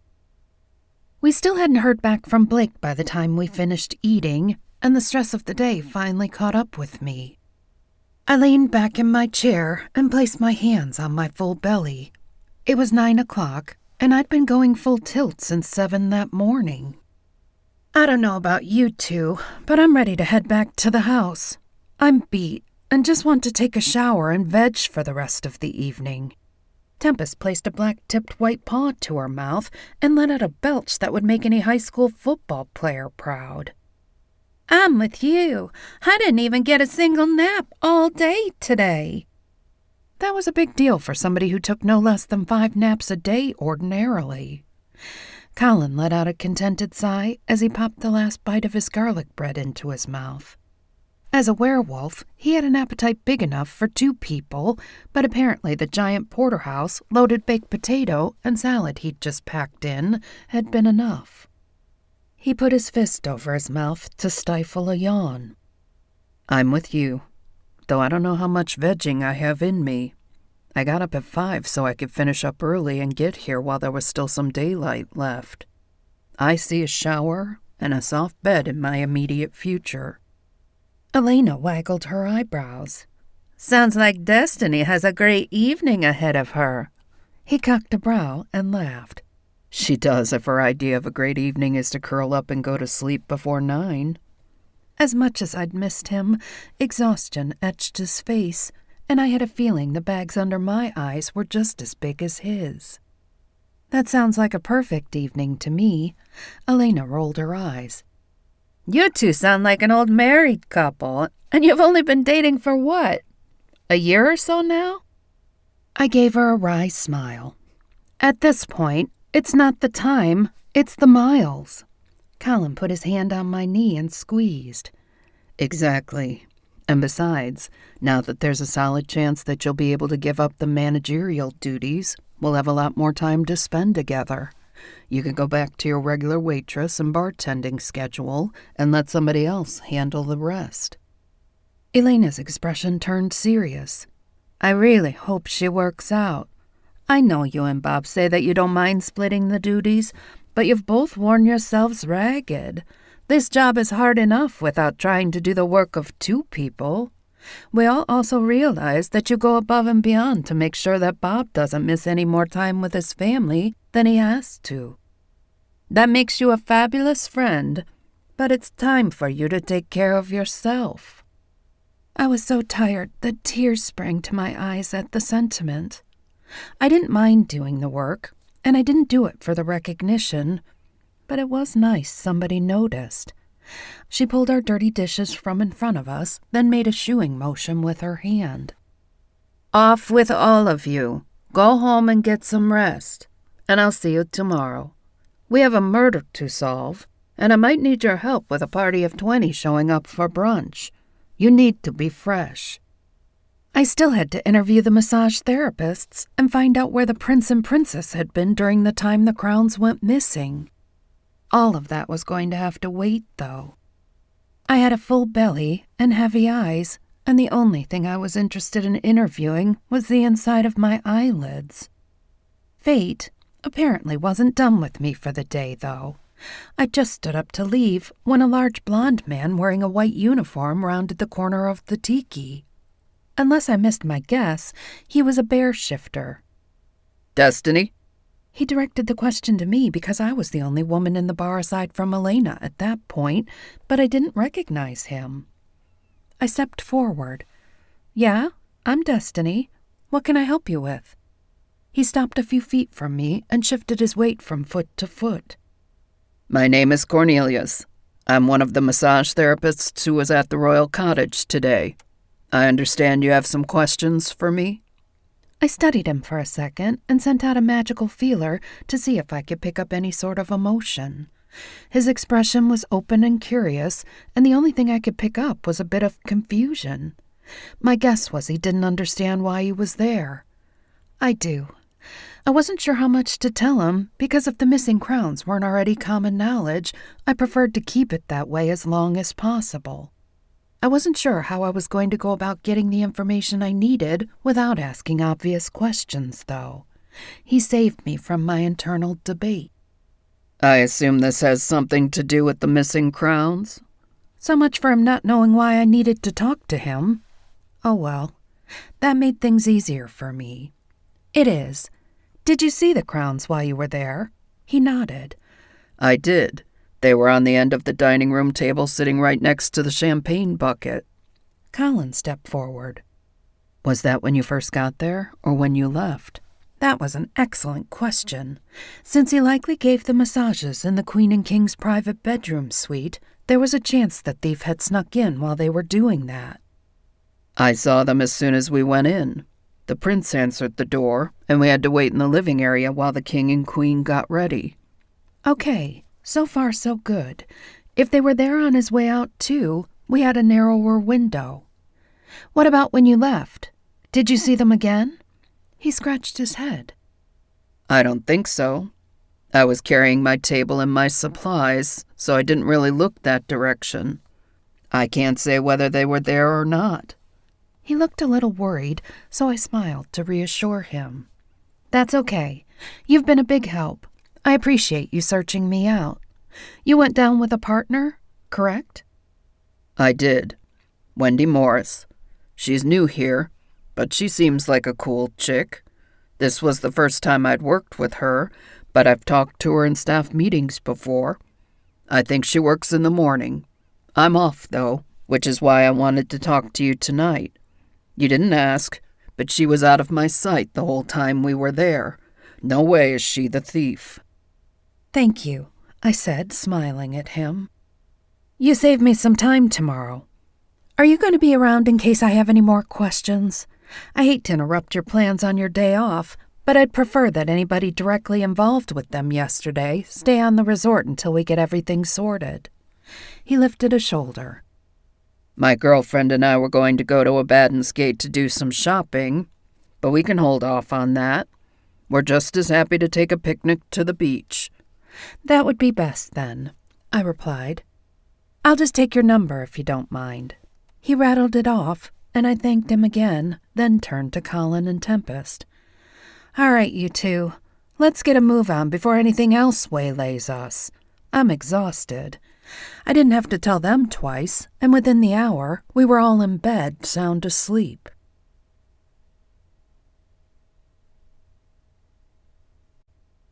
Chapter 9. I woke up the next morning to the magnificent smells of frying bacon and fresh coffee. Since I hadn't gone grocery shopping in Lord only knew how long, I wasn't sure how such thing was possible. Far be it from me, though, to question gifts from the bacon gods. I rushed through my morning routine and tamed my curly hair as best I could with a giant claw clip. Just as I made it downstairs, my toaster oven dinged, and a shirtless Colin plucked out 6 slices of golden brown toast and slid them onto a plate beside a platter piled high with bacon. I wasn't sure which was more drool-worthy.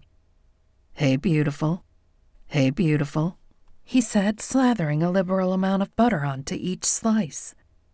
"I woke up early, but you were sleeping so well that I hated to wake you up. I figured I'd come down and make some breakfast. It looks like we have a long day ahead of us, so we're gonna need sustenance." I gave him a quick hug from behind as I passed him on my way to the coffee maker. A stack of fresh pancakes sat to the right of the stove, accompanied by a small dish of berries and a can of whipped cream. I plucked a blueberry from the bowl and popped it into my mouth. "I don't know where you even got the stuff to make all this, but give me a number for the food fairies so I can thank them." He laughed and swatted at my hand with the spatula when I dove in for another strawberry. "I'm the food fairy. I stopped and grabbed groceries on my way here yesterday because I know you never keep anything more complicated than cold cereal." Tempest sat on one of the chairs, a slice of bacon in each hand. "You can't be offended by that, because you know as well as I do that it's the truth." I slid a pot of caramel mocha coffee into the coffee maker and hit the start button after making sure my cup was aligned underneath. "Oh, I'll never be offended when somebody cooks me breakfast while letting me sleep in." By the time my coffee was finished, breakfast was on the table.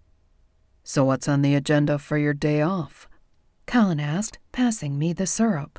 He put the last 2 words in air quotes. I waved my fork in the air. "Oh, you know, not much. Just solving a murder/robbery for the king and queen of mermaids. Do you feel like tagging along?" He touched a finger to the side of his cheek, pretending to think about it. That doesn't sound too exciting, but I don't suppose I have anything better to do. Count me in." Tempest dunked a piece of pancake into the little well of syrup sitting beside her plate. "You're also presumably hiring a new bar manager today. Don't forget that. I'm ready for a vacation, and if you blow that off any more, we're never going to get to go anywhere. I'm starting to feel like we're living in the Hotel California." I scowled at her, or at least as much as a person can scowl when they've got crispy bacon and fluffy pancakes in front of them. "I'm not gonna forget. If you remember, I'm the one traipsing around in 100-degree weather while you're taking a nap in front of a fan behind the bar. Believe me, I'm more than ready to hand that particular job over to somebody else." "Speaking of, why did her last job say she quit?" Colin asked as he snapped a piece of bacon in half. I cringed. In all of the excitement, I'd forgotten to ask her for the contact information of the place where she'd worked. According to her, they just weren't compatible. Apparently, they were pretty behind the times, and when she tried to update things, they got a little territorial. He nodded. "Yeah, that's not uncommon. I know when we hire new administrative assistants at the firm, there's usually a little bit of shuffling while everybody finds their new place in the pecking order. Everybody has their own way of doing things, and even though 2 people may get the same job done in 2 different ways, that doesn't mean they're going to work well together." I lifted a shoulder. Honestly, as long as I get some days off, I'm willing to give her a little latitude. Tempest pointed toward the plate of bacon and nodded her thanks when Colin handed her a couple more slices. "I know Bob's going to be happy, too. He doesn't like to complain to you, but I can't tell you how many times I've heard him tell Jolene that he can't get time off to go do something with her and the kids." That made me feel bad. I'd suspected for a long time that he'd agreed to share management duties with me, more to take some of the load off my shoulders rather than to make a few extra bucks. My resolve strengthened to give Cassandra a try. What time is she going to be here? Colin asked. Excellent question, I replied. We didn't actually work out any of those details. I should probably text her and ask her. I stood and rinsed my fingers so that I wouldn't get syrup on my screen, then fired off a text. 30 seconds later, my phone dinged. She'll be here at 10:30, which works perfectly. It's not even 9 yet, so we'll have time to go down and check the area around the cottage where we found the body a little closer. Colin furrowed his brow as he stood and collected our plates from the table. Don't you think Blake's people went over everything with a fine-tooth comb? What do you expect to find that they might have missed? I shrugged. Who knows? I just have a feeling that I need to go look. The feeling had been nagging at me since the day before, and if I'd learned one thing in my lifetime, it was to never ignore my gut. 20 minutes later, we were ready to go. Since the cabin was all the way on the other side of the resort from my cottage, teleporting was the logical way to go. Colin grumbled a little under his breath about it, but didn't give me any guff. We landed at the edge of the clearing on the opposite side of the house from where we'd found the body. Where do you want to start first? He asked. Tempest, who'd ridden on his shoulder, hopped down. I don't think we should bother the royals if we can avoid it. Their vacation is already disrupted enough. If they can manage a little bit of relaxation time this morning, then we should leave them to it unless we absolutely have to bother them. I nodded in agreement. It chafed hard any time a guest was having a bad experience, regardless of whether or not they were royalty. Let's just walk along the beach. That seems to be where my gut is pulling me. Though we were looking for clues, Colin took my hand as we walked. It was a beautiful morning, even though it was already starting to get hot. Don't you miss the changing of seasons? He asked. I shook my head and smiled as a sandpiper chased a receding wave, then turned and ran as a fresh one rolled in. No, I hate cold weather. The only time I really miss it is at Christmas time. I'd be perfectly content if it could snow at 70 degrees. We'd made it to a point just past where we'd found the body when I saw a large set of footprints. I pointed at them. Colin followed the direction of my finger and stepped toward them. I didn't exactly pay attention to the size of the king's feet, but he's about my size. Whoever wore these shoes is at least 2 sizes larger than me, and I have big feet for my height.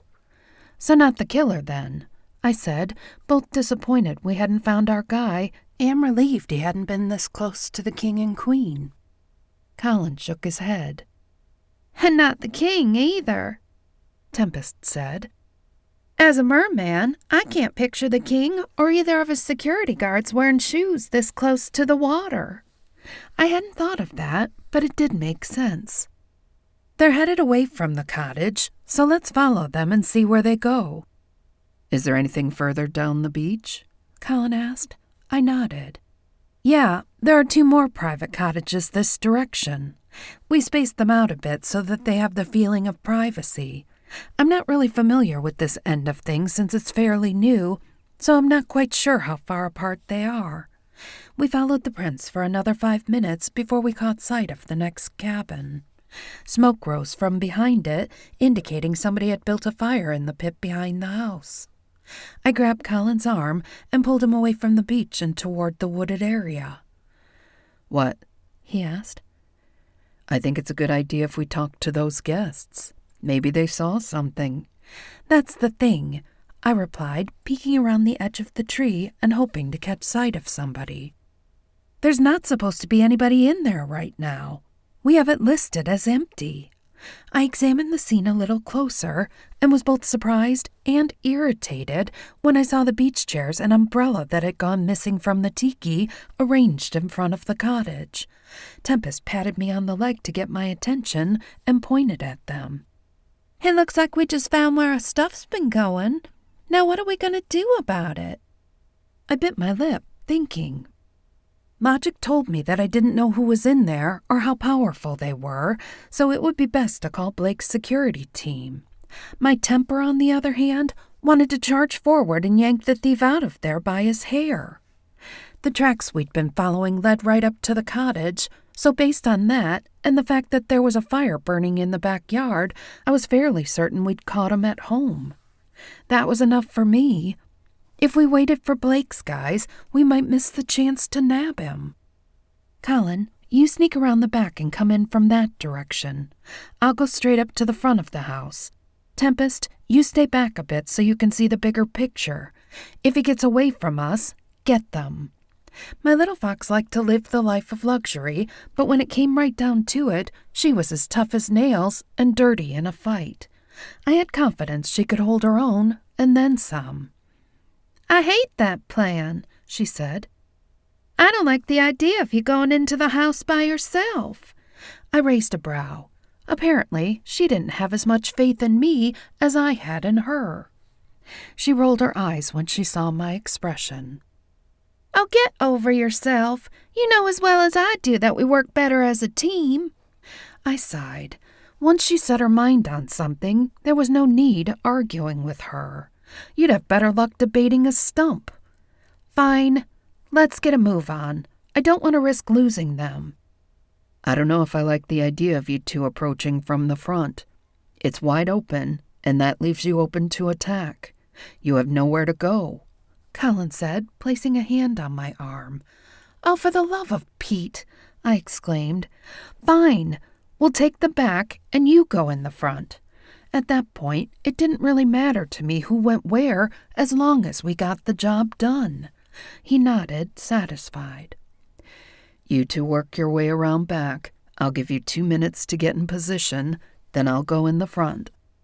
Before he could change his mind, I motioned for Tempest to hop on my shoulder, and we edged our way around the rear of the cottage.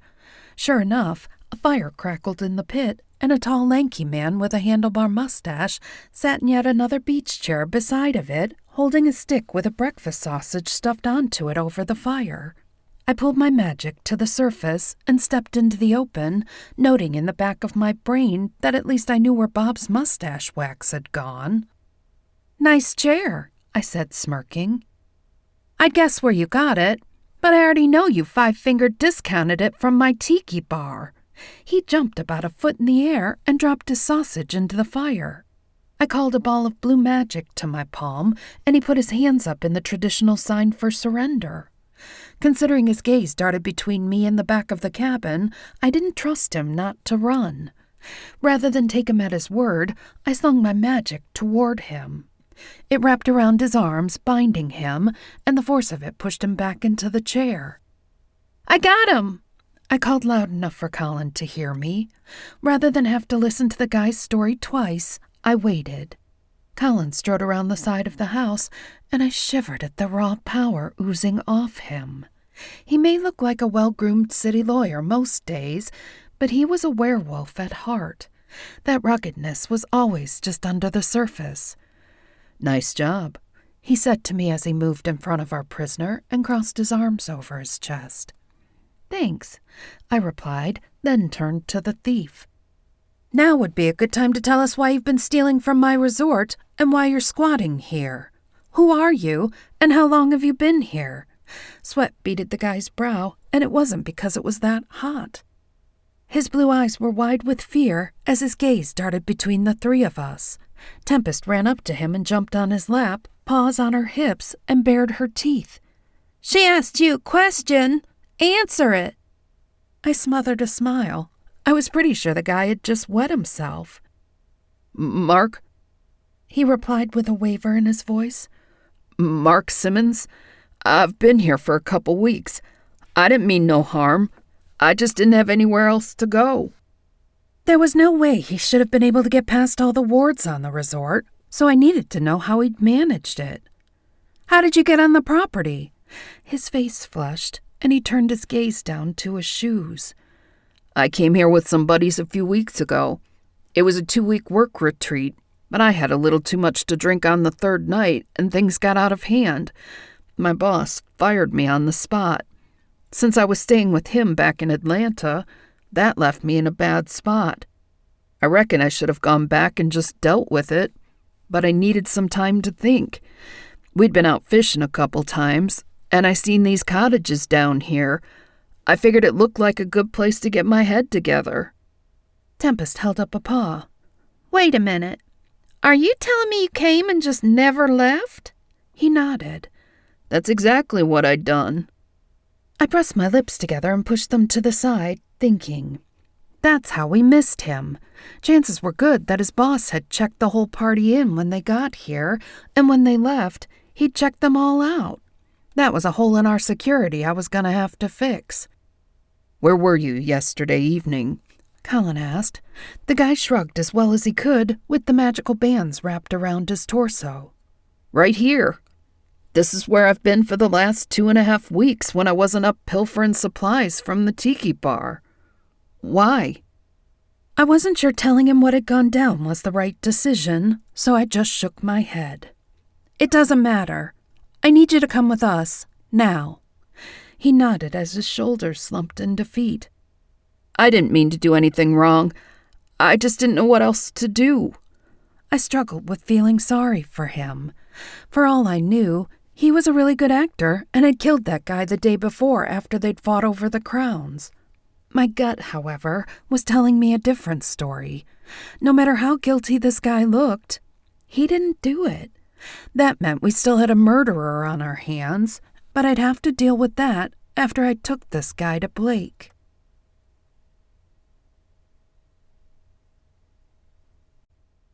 Chapter 10. I texted Blake to see where he was at, and as luck would have it, he was in his office. Do me a favor, please. Lift my restrictions so that I can teleport 3+ Tempest into your office. I only need to do it for this one time. Originally, Blake was the only person who'd been able to teleport on the resort at all, including coming on or teleporting off of the resort, but over the years, he'd also granted me some of the privileges. Mine were more limited, though, because I could only go as far as Margot on the property. I couldn't teleport on or off the property, and to enter into the main building, I had to walk in just like everybody else did. Tempest, on the other hand, could go anywhere she wanted to. For some reason, Blake felt that she needed access.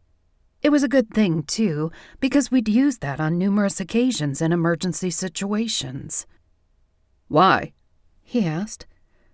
Not that I mind doing it. I sighed as I examined Mark, who was still sitting in the chair bound by my magic. It'll be easier to explain once we're there. Trust me, it's not a good idea for me to walk through the building right now. His voice rose in pitch. Are you okay? You're not covered in blood or anything, are you? I laughed. No, but it's weird that your mind went there. Let me know when the security is down, and we'll teleport right in. It's done. You can come as soon as you're ready. Then I'll see you in a few seconds. I hung up the phone, then motioned to Colin and Tempest to gather around Mark. Colin took my hand, Tempest jumped on my shoulder, and I laid my hand on Mark's arm. 5 seconds later, we were inside Blake's office. Before I took my hand off Mark's arm, I realized he was shaking. I glanced at his face, and his eyes were round with terror. What just happened? How did you do that? Where are we? I thought you were a shifter like us. He motioned toward Colin. Nope, I said, popping the pea. I'm a witch, and I teleported us here. This is Blake, and he is the administrator of the resort. We're in his office. And now you're going to tell your story to him. Blake sat behind his desk, his fingers steepled in front of him as he watched us. His gaze shifted to me. Maybe it would be best if you told the story? Tempest jumped off my arm and onto his desk. There's not really much to tell. Destiny had a gut feeling that we needed to walk the beach down by the cottages. We walked past the one where the king and queen are staying and further down to the next one. This guy was squatting there, and we captured him. She stopped speaking and licked her paw as if that was all there was to the story. I'm going to need a little more than that, Blake said, rubbing his chin. Our unwilling guest spoke up. My name's Mark Simmons. I was a guest here. I came here with my boss on a business retreat a few weeks ago, but he fired me while we were here. I didn't have anywhere to go if I'd gone back home, so I decided just to hang out here in one of them cottages until I figured out what to do next." Blake blinked a few times as he absorbed that. "So, you're telling me you've been on the resort for the last few weeks and nobody's known about it?" Mark nodded. "Yep. That's it in a nutshell." Blake turned his attention toward me. "I assume this solves your problem of missing items?" "You assume correctly," I replied. "In fact, he had his butt planted in one of the tiki chairs when I nabbed him, though I'd like to know why security footage didn't pick him up. I didn't go inside and check for any of the other stuff, but I'd bet dollars to donuts it's in there." "And you'd win that bet." Mark squirmed in his chair, but I had to give him credit for honesty. Of course, it wasn't like he wasn't busted red-handed, so lying wouldn't have done any good anyway. He still owned it, and I respected him a little for that. "I swear, I didn't do any damage," he said. "And I'll pay for the food and water that I took. As for the rest of the stuff, the glasses and everything, you'll find it all in the cabinets at the cottage." He looked back and forth between us. "It's a little odd that you don't keep all that stuff in there anyway. It sure would make things easier for the people who had to set it up when you have guests in there." I wasn't quite sure what to do with that, because he was right. In fact, the housekeeping crew who was responsible for setting them up before guests arrived and cleaning them after they'd gone had already put that in the suggestion box. "So what about the crowns?" Blake asked. "You were just strolling down the beach and decided to help yourself to them?" Mark furrowed his heavy brow. "Now you lost me. I don't know nothing about any crowns, and I haven't gone in any of the cottages except for the one I've been living in." "Then what about Tony Gleason?" Blake pushed up from his desk and began pacing. Mark shook his head and turned his hand palm up, though he had a bit of a hard time because the bands were still around his chest. "I don't know no Tony Gleason." He turned his gaze to me. "Would you mind letting me loose? I ain't going nowhere, and they're uncomfortable. I'm a little claustrophobic, and they're making it hard for me to think." Blake waved a hand toward his door, and the latches clicked. I knew then that nobody was leaving that room without Blake's permission, so I released my magic.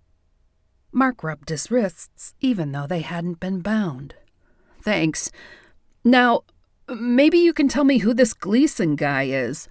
He wasn't in our party, and I don't remember talking to anybody by that name while I was up here in plain sight." That was a solid question, since I didn't recognize the name either. "Is it safe to assume you've managed to put a name to the body?" Colin asked. Blake nodded. "It is. We got the results of the fingerprints back overnight. He worked for a construction company up in Atlanta." That caught Mark's attention. "Wait a minute. I worked for a construction company up in Atlanta. You get a bunch of us through here?" I shook my head. We sure don't. Most of our guests are executives or celebrities.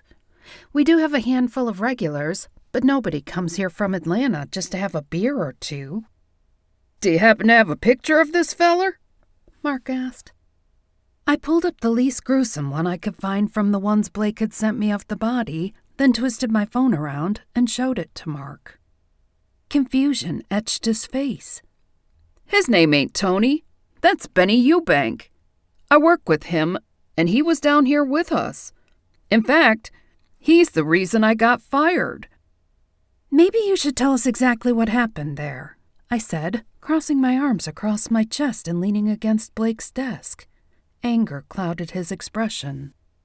"That no-good SOB accused me of cheating at poker just because he was losing. I might have had one too many bourbon and cokes and popped him in the mouth. My boss took his side, and that was that." "I must have missed the part about why you couldn't go back home." Blake joined me in front of the desk, mirroring my pose. "I was living with my boss up there. My wife threw me out a couple of months ago, and I didn't have anywhere else to go." "I'm going to lay it out for you," Blake said. The people staying in the cottage down from you are the mermaid king and queen. Someone broke into their place and stole their crowns, and while we were investigating that, we found a body between their cottage and the one you're staying in. The guy you know is Eubank." I watched Mark's face carefully for any signs of deception, but all I saw was confusion fading to fear. He seemed to be grasping the gravity of the situation. "I swear on my grandma's grave, I didn't steal nothing from that cottage, and I didn't kill anybody. I'm guilty of trespassing and squatting in that cabin, and that's all. Well, and borrowing the stuff from the tiki." I glanced at Blake, who had a much better internal lie detector than I did. He shrugged, letting me know he wasn't picking up anything bad. "I'm leaning toward believing you, but I'm not sure what to do with you," he said after a minute. "You could turn me loose," Mark replied. "I understand what I did was wrong, and you probably want me to leave and never come back. I'll do that." Colin shook his head. As lead counsel for the resort, he no doubt wanted to keep everybody related to the case close. "You can't go anywhere until the robbery and murder are solved." He glanced at us. "I recommend locking him up in a room up here." Mark turned to Blake. "I feel magic coming from you, so I know maybe you could just lock me in the cottage. Put up a perimeter so I can't escape. But I really don't want to stay up here around all these people. I don't do well in crowds, and I really don't want to be locked up in a room. That gives me the heebie-jeebies just thinking about it." Blake lifted his shoulder. "I suppose that's as good a solution as any. If the king and queen find out about you, they're probably going to act first and ask questions later. I prefer to avoid that if at all possible, so it's better for everyone involved if you keep a low profile down there." I checked the time on my phone and was surprised to see it was after 10 already. Whatever we're going to do with him, we need to do it now. I have an appointment in 15 minutes, and I don't want to be late. Blake chewed on his lip for a minute. "Take him back to the cottage and cast as many wards on the place as you can. We can't let him leave, but I don't think locking him up in a room up here is the best idea." I nodded and stepped toward Mark, then laid a hand on his shoulder. "You ready? I have a feeling the first time we teleported, you didn't exactly enjoy it." "I'm ready," he said. "You just caught me by surprise the first time. We don't have witches where I grew up. I never done that before. It kind of weirded me out.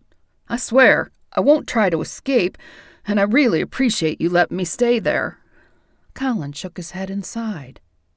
"It's not exactly our pleasure, but it's the best of two bad choices." With that, I snapped my fingers and took him back to where I'd found him. I cast the strongest wards in my repertoire, then made sure he had enough food and water to get by. He started to thank me, but I held up my hand. "For the record, I don't think you did it, but I don't think hiding you from the king and queen is the right thing either. Just stay here, keep a low profile, and give us time to solve the crimes." With that, I snapped my fingers and went back to the tiki. A tall brunette, who I assumed was Cassandra, was the only person sitting at the bar. She smiled when she saw me. I returned the smile and did my best to keep an open mind as I sat down to interview the woman who was likely going to take over the position I'd nearly killed myself to fill. I held out my hand. "I'm Destiny Maganetti, and it's a pleasure to meet you." I liked the way she looked, and her manners were spot on. I wasn't sure what would happen after the honeymoon period was up, but if this interview went well, I was going to give her a chance. After all, my private life depended on it.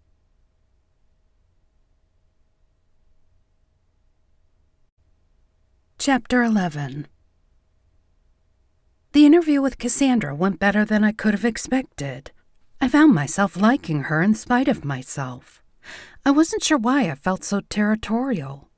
I hired staff all the time, but maybe it was because this was a job close to my heart. A manager was the heart of a restaurant and had a lot to do with not only how it ran, but how our guests perceived us. Bob and Elena were both working. Since we were in the middle of the morning and there weren't many customers, Elena took over so Bob could sit in. We spent a half hour putting her through her paces, asking questions about everything from how she'd handle potential scenarios with staff and guests to her knowledge about bookkeeping and running a bar. I was a little surprised that most of her solutions were exactly the way we would handle things. We'd interviewed no less than 20 people, and she was the first one who had come even close. I felt like a load had been taken off my shoulders because if she walked the walk as well as she talked the talk, she'd fit right in with our little oddball team. When we both ran out of questions, we took some of hers. They were thoughtful and on point, and gave me even more faith that she knew what she was doing. Bob and I exchanged a long look, and he smiled and gave me a nod of approval. I leaned back in my chair and thought for a second. "When can you start your trial period?" She laughed. "Right now. I'll need an hour or so at some point to collect a few things from my apartment, but that can wait until this evening. I'm paid up till the end of the month, so there's no big rush. I can't even tell you how excited I am to get started." I spent the next hour giving her a tour of the tiki and explaining our system while Bob handled the lunch rush. I was pleased to see that doing little things such as picking up empty glasses on the way past a table seemed second nature to her. That was a true sign of somebody who'd spent a lot of time in the industry. I introduced her to Amber and Dax and a few other regulars who were at the water bar, and she seemed to take everything in stride. Once the rush was over, I turned her over to Bob so he could start training her on the bar. My phone dinged with an incoming text from Blake, and when I checked it, there were only 4 words, followed by enough exclamation points to put me in a mild panic. "Get up here now." Since Bob was going over the end-of-shift paperwork with Cassandra, I felt okay leaving them to it. I interrupted long enough to let them know I was leaving. "Blake needs me up in his office, but I'll be back in a little bit to help you get settled." Bob glanced up from the paperwork. "Do we have any housing ready for her?" I nodded. "Cabin 3, but I should probably send housekeeping over to put a shine on it. It's sat empty for the last few months." She flapped a hand. "You don't have to go to all that trouble. I hate to clean, so I learned a lot of cleaning spells before I even graduated from high school. I can have the place spick and span in less than a half an hour." Normally, I'd have been okay with that, but since we were in the middle of the whole crowns and murder thing, I wanted to check the place out beforehand to make sure there were no unpleasant surprises. "Okay then, if you're sure. Go ahead and finish up the shift here with Bob, then take the afternoon to explore the resort." Elena bebopped around the bar. "I don't have anything going on this afternoon, so if you want, I can give her a tour." I glanced at Cassandra to see what she thought of that idea. She lifted a shoulder. "That works for me. Like I said, all I need to do is run back home to grab some clothes and personal items at some point." With that settled, I snapped my fingers and teleported to Margot. Since Blake had used so many exclamation points, I didn't take the time to do anything other than to say hello on my way past her. Blake's assistant motioned me back to his office with a wave of her hand, cringing a little. "Good luck, Des." With that ominous bit of well-wishing, I pushed through the double doors and into his office. The tension was so thick inside it was almost tangible. The king was pacing, his hands clasped behind his back and his face clouded with anger. The queen sat in one of the wing-back chairs in front of Blake's desk, and though she was sitting still, her expression was no less thunderous than her husband's. I glanced back and forth between them, then my gaze turned to Blake. "What's going on?" He pulled in a deep breath and blew it out through pursed lips. Before he could respond, the king whipped around to me. "What's going on is that we know you found a suspect, and we want to talk to him." Though I wanted to ask how he knew that, I didn't think that was the best question to ask right then. Despite the irritation curling in my belly at being addressed in a manner that bordered on disrespectful, I kept my tone neutral. "I'm not sure where you got your information, but we don't have a suspect." As far as I was concerned, that was the truth. Sure, Mark had been squatting and stealing things from the tiki, but I knew in my gut he was innocent of the murder. The Queen glared at me. Cut the crap. We know you found somebody squatting in the cottage right down from ours. I raised a brow. Though it was my policy to treat our guests with the utmost deference, that didn't mean I didn't expect the same in return. Let's hit the pause button here for a second. Though we deeply regret this whole situation and are doing everything in our power to rectify it, we clearly state in our registration package, which you signed, that we do not take responsibility for lost or stolen valuables. That's why we provide you with a safe. Now, if everybody wants to dial it down about 10 notches, we can discuss this like rational adults. Blake looked at me like I'd lost my mind, but the Queen snapped her mouth shut. The King's expression remained mutinous, but he took a seat beside his wife. Once he was settled, I strolled around the desk and took a position beside Blake. You're right. We did find somebody squatting in that cottage. However, after extensively questioning him, we believe he may have valuable information, but we don't think he was directly involved. I still want to talk to him, the King growled. It's awfully convenient that he was in the cottage right down from us within walking distance and knew the person who was murdered. It was Blake's turn to frown. Nobody aside from me, Colin, Tempest, and him should have known that. May I ask where you got your information? No, the Queen replied. You may not. Now, when are you going to allow us access to this man? Though it was ultimately Blake's call, I thought about our options. If we let them interview Mark, it might de-escalate the situation. On the other hand, in their current moods, I didn't trust them not to do something rash. Blake tapped his finger on his desk. I have no problems letting you talk to him, but that's all you can do. Talk. While it is our policy to follow the letter of the law and allow the aggrieved parties' laws to prevail, that only applies to people that we've determined are guilty. The resort is an entity of its own, and shy of our board of directors stepping in, I'm the one who determines the ultimate outcome of any investigation. The King was practically grinding his teeth to nubs, but the Queen seemed to be calming down. She laid a hand on his knee. We spoke to Amber and Dex this morning, and they assured us that you are people with the utmost integrity and that you put your guests first. We're willing to grant you the latitude you request, but we would like to interview this man. I glanced at Blake and knocked on the mental door to our telepathic link. What do you think? I asked. I think the King's about ready to pop his cork, but I'm not sure we're going to get him off our backs unless we let him interview Mark, he replied. I thought for a minute. It's not like they can snatch him and run or do any harm to him.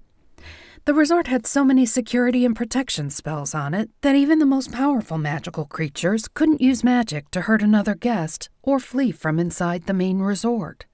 Because of the sheer magnitude of such magic, the protection spells applied to magical rather than manual harm outside of the main building, but as long as we remained in Blake's office, Mark would be safe. I made my decision. I say we let them talk to him, but only in here. Blake gently closed the mental link, then turned to the power couple. You can talk to him right here in my office. He turned to me and nodded. Go get him. You have the same access you did last night. In other words, he hadn't put the restriction on my teleportation back in place yet. I wasn't sure I wanted the King and Queen to know that, though, so I strode out of the office and left from the hallway. After assuring Mark that he was perfectly safe and explaining to him that the royal couple wanted to talk to him, but couldn't take him away or do him any harm, he agreed to speak with them, not that he really had any option. Once we'd teleported back to the hallway outside of Blake's office, I glanced at him. You ready? He pulled in a deep breath and slowly blew it out, then pulled himself up to his full height. Ready as I'll ever be. I paused for a second to gather myself because I didn't entirely trust the king and queen to behave, then pulled the doors open and guided Mark into the lion's den.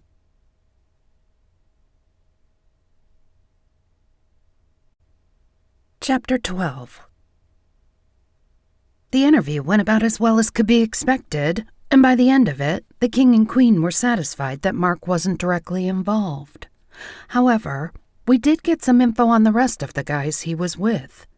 Blake was following up on that because a couple of them seemed shady. Though Mark wasn't sure of anything, he did suspect a couple of them weren't exactly on the up and up because they lived lifestyles outside of what their salaries at the construction company would have allowed. By the end of the interview, both the king and the queen had calmed down considerably and had agreed to give us 48 hours without interruption. That wasn't a lot of time, but at least it brought us some breathing room. While I'd been interviewing Cassandra and soothing the ruffled royal feathers, Colin and Tempest had been taking it easy. By that, I meant they'd been spending some time in the casino. Strictly speaking, Tempest was banned from there because she was suspiciously good at blackjack and interrupted the dealers to bum food, but Blake was willing to look the other way as long as she was with Colin. I was annoyed that, once again, I'd lost so much time with them. It seemed like between Colin's job and mine, we never really got more than a few interrupted days a month together. Hopefully, Cassandra would work out, and that would free up my time. Once we were finished, I texted Colin to let him know I was free. He and Tempest were going to meet me at Marco's for dinner, and Cassandra was going to hang out at the bar so Bob could show her around and start her training. I didn't have time to do much, but I needed to check Cassandra's cottage, so I snapped over there for a quick look-see. Thankfully, there were no dead bodies, though there was plenty of dust. Rather than take the time to clean it myself, I decided to leave that to her since she'd volunteered.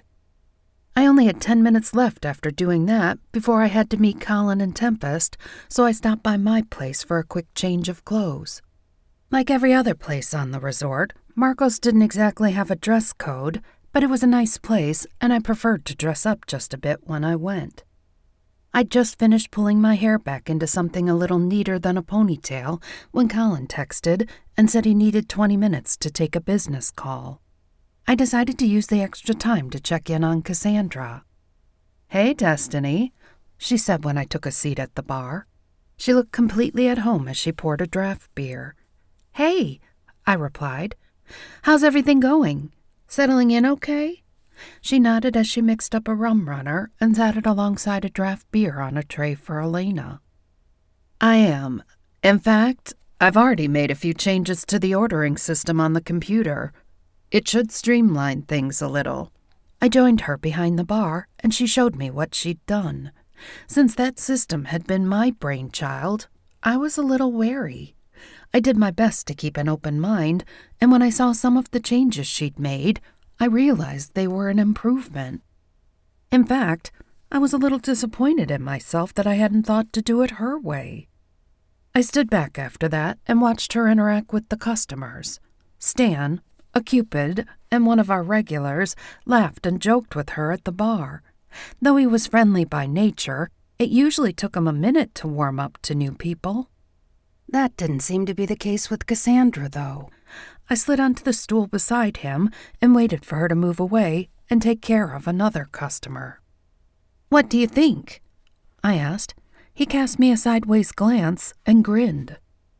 "I think you've managed to finally find a good one. I've decided to call her Cass 2.0. It hadn't occurred to me until then that her name was similar to our former bar manager's. As far as I could tell, though, that was as far as the commonality went. Whereas Cassiel had been bitter and angry, not to mention drunk most of the time, Cassandra seemed to be an absolute delight.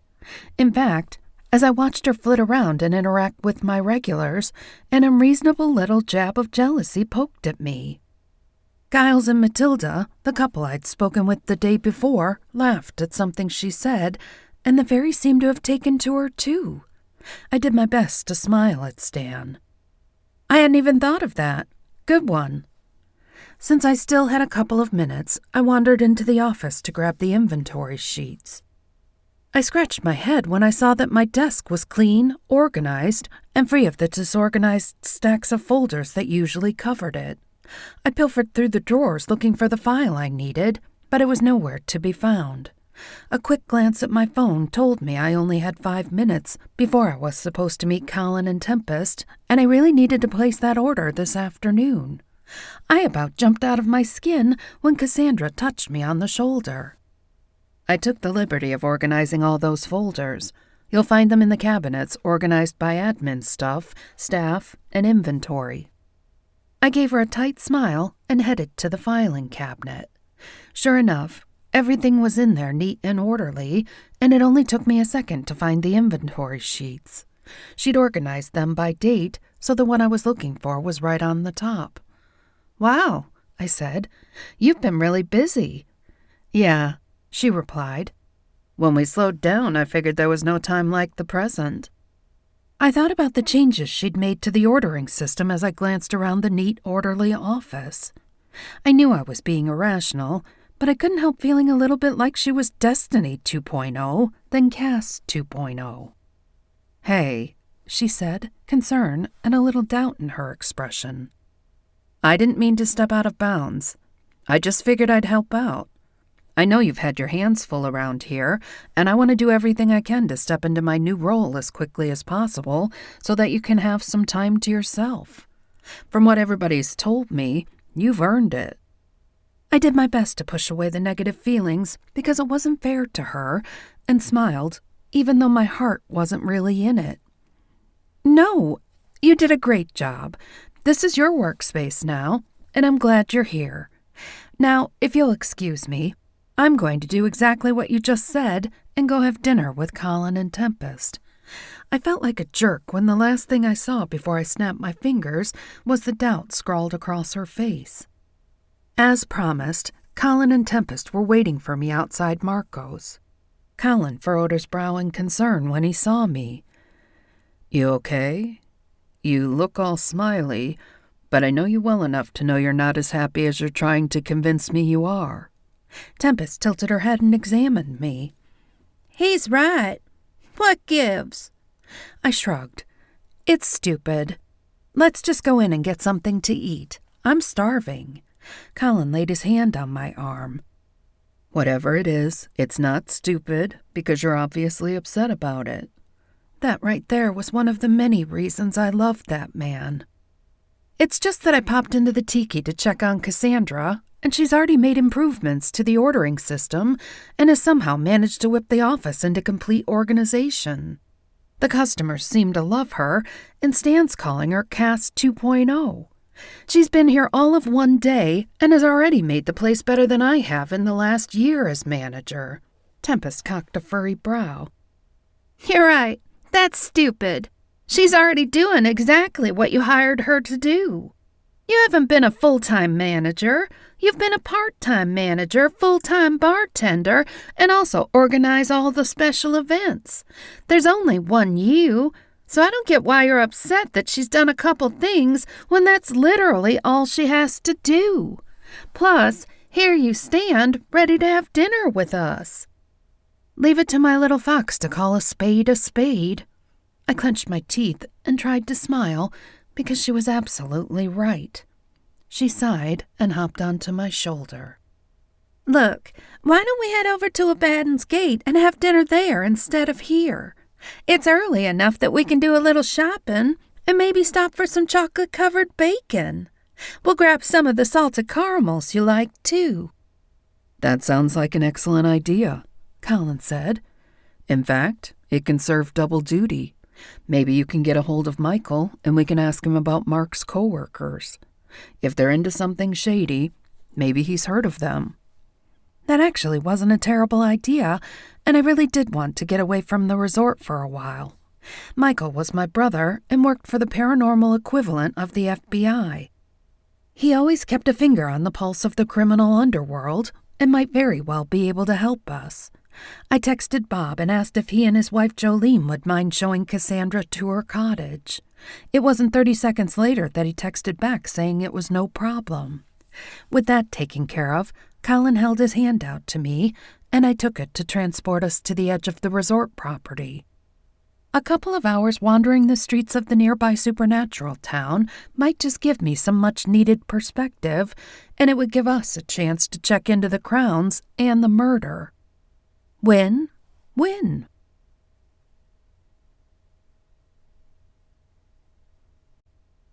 Chapter 13.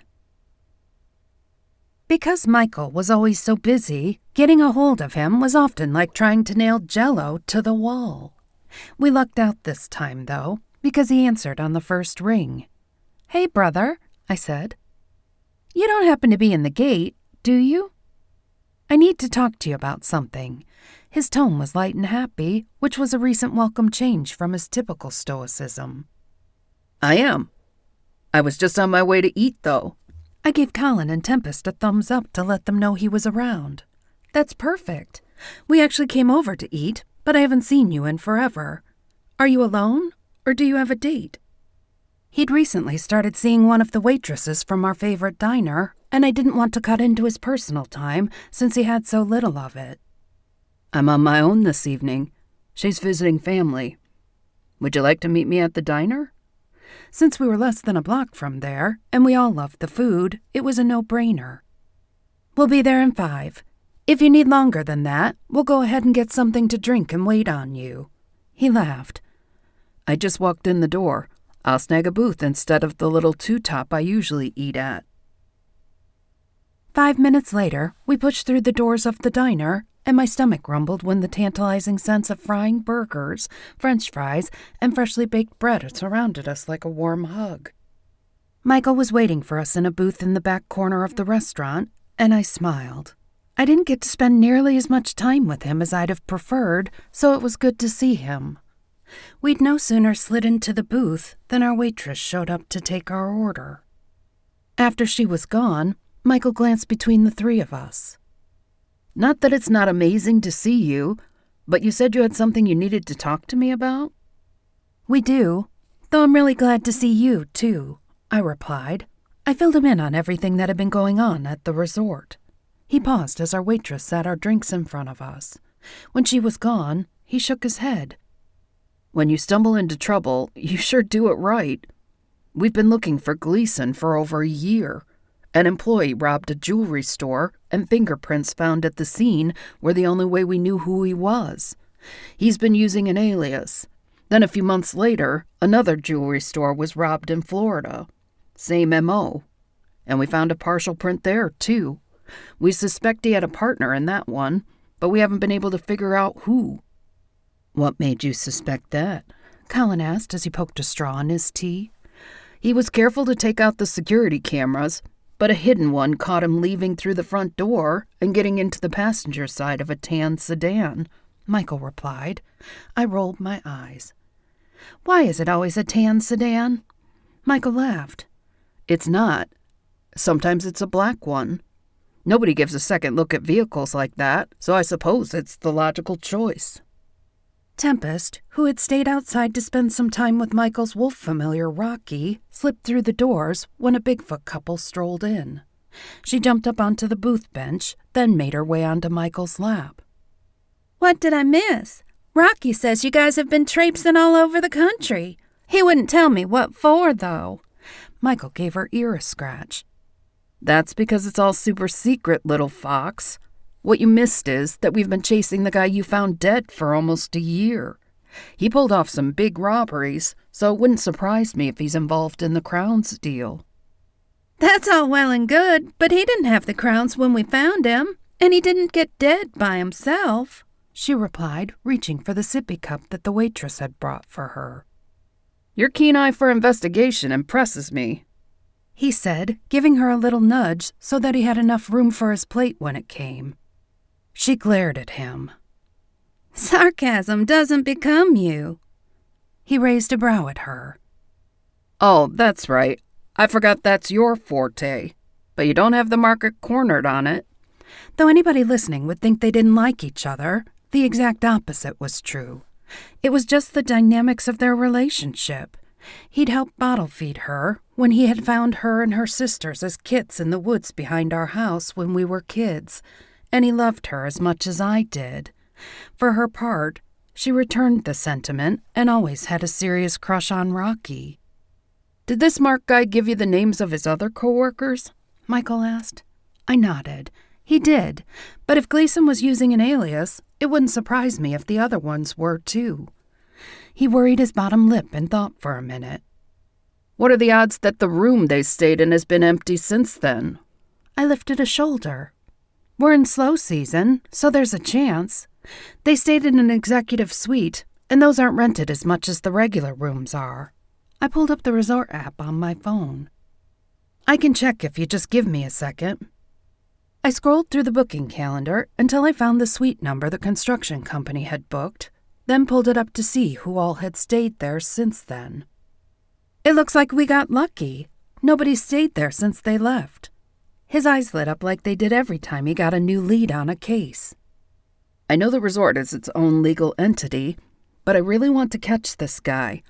Do you think Blake would mind if I stepped in to help?" We paused as the waitress delivered our food. Once she had gone, Colin replied. "Since I'm the resort's head legal counsel, I can answer that question for you. Not only would we not mind, we'd welcome the help." "Excellent," Michael exclaimed as he dug into his meatloaf. "When can we start?" I grinned at his weird enthusiasm. You'd have thought we'd offered him a free vacation. "We only have 48 hours, I said, swirling my gravy through my mashed potatoes. "I'm good with heading over there as soon as we're finished eating, if you are." He nodded once as he squirted a blob of ketchup onto his plate. "Then we have a plan. Now, respect that country-fried steak and give it its due. After that, we have work to do." I had to admit, the relief I felt gave my appetite a boost. For the first time since this had all begun, I saw a glimmer of hope that all would end well for the Royals, the resort, and Mark.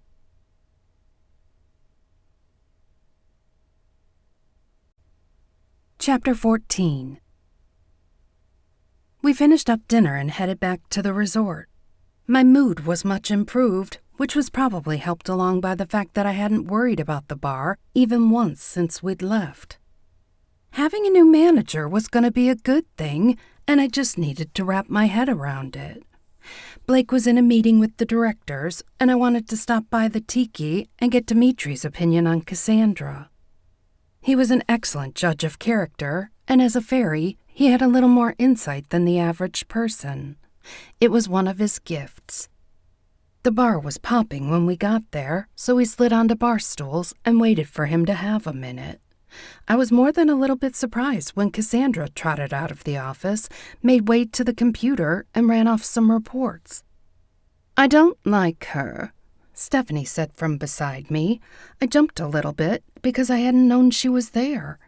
I tilted my head at her, a little concerned. "Anything in particular?" Stephanie's dark gaze was pinned on Cassandra as she stirred her drink, never taking her eyes from my new hire.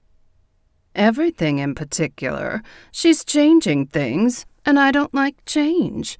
She's also chatty, and I don't like chatty." That much was true. As a Valkyrie, Stephanie was a no-nonsense person who didn't often take time for idle gossiping. That wasn't to say she didn't do it, but she had a very tight circle of friends and preferred to keep everything within those boundaries. Since I was in that circle, my initial impulse was to allow my mean girl to come out and play, but that wouldn't have been fair. It's kind of her job to be chatty, and I know she's changing a few things, but they seem to be for the better. She glanced at me, her dark brows drawn down. "It doesn't bother you that she's coming in here and replacing you? Because it bothers me. Say the word, and I'll have Buttercup snatch her up and drop her on some deserted island out in the middle of the Atlantic, or maybe the Arctic would be a good place for her." I smiled. Buttercup was the massive black Pegasus that served as her warhorse. Though the name suited him once he decided he liked you, it was terrifying until then. "We'll put a pin in that, but let's leave it on the table just in case." She shrugged, but didn't take her gaze off Cassandra. "Just say the word." The witch in question noticed me and rushed over, a big grin on her face. "I wish I would have taken this job when you offered it to me the first time. I already feel at home, and it's only been 1 day." She was so genuine that I couldn't help but return her smile. "It looks like you're off to a running start, but you don't have to stay here all night. Go explore the resort. I know you said you had to go home and get some stuff, and you've got to be exhausted. It's been a long day for you. Since your cottage is dirty, grab a room up at the hotel, on us. Just tell Dimitri to book you in, and he can give you your door code right here." She picked up some dirty glasses and popped them into the dishwasher. "Thanks. It has been a long day, but I have a ton of energy right now. I guess it's because everything is new and shiny, and I'm excited to be here. I've already thought of a dozen improvements I want to make around here." "How would you like to go for a ride on my war horse?" Stephanie asked, her expression deceptively calm. I choked on my water and nudged her with my elbow as poor Cassandra's expression went from excited to confused. Steph looked at me and lifted a graceful shoulder. "I stand by what I said." Resisting the urge to laugh, I gave her shoulder a quick squeeze. "I need to talk to Blake, but I'll catch you later. Behave yourself." Bemused by the exchange, Cassandra offered me a tentative smile. "I think I'll go ahead and take you up on your suggestion and head home and get my stuff." I nodded. That might not be a bad idea. The phone dinged with Blake's ringtone.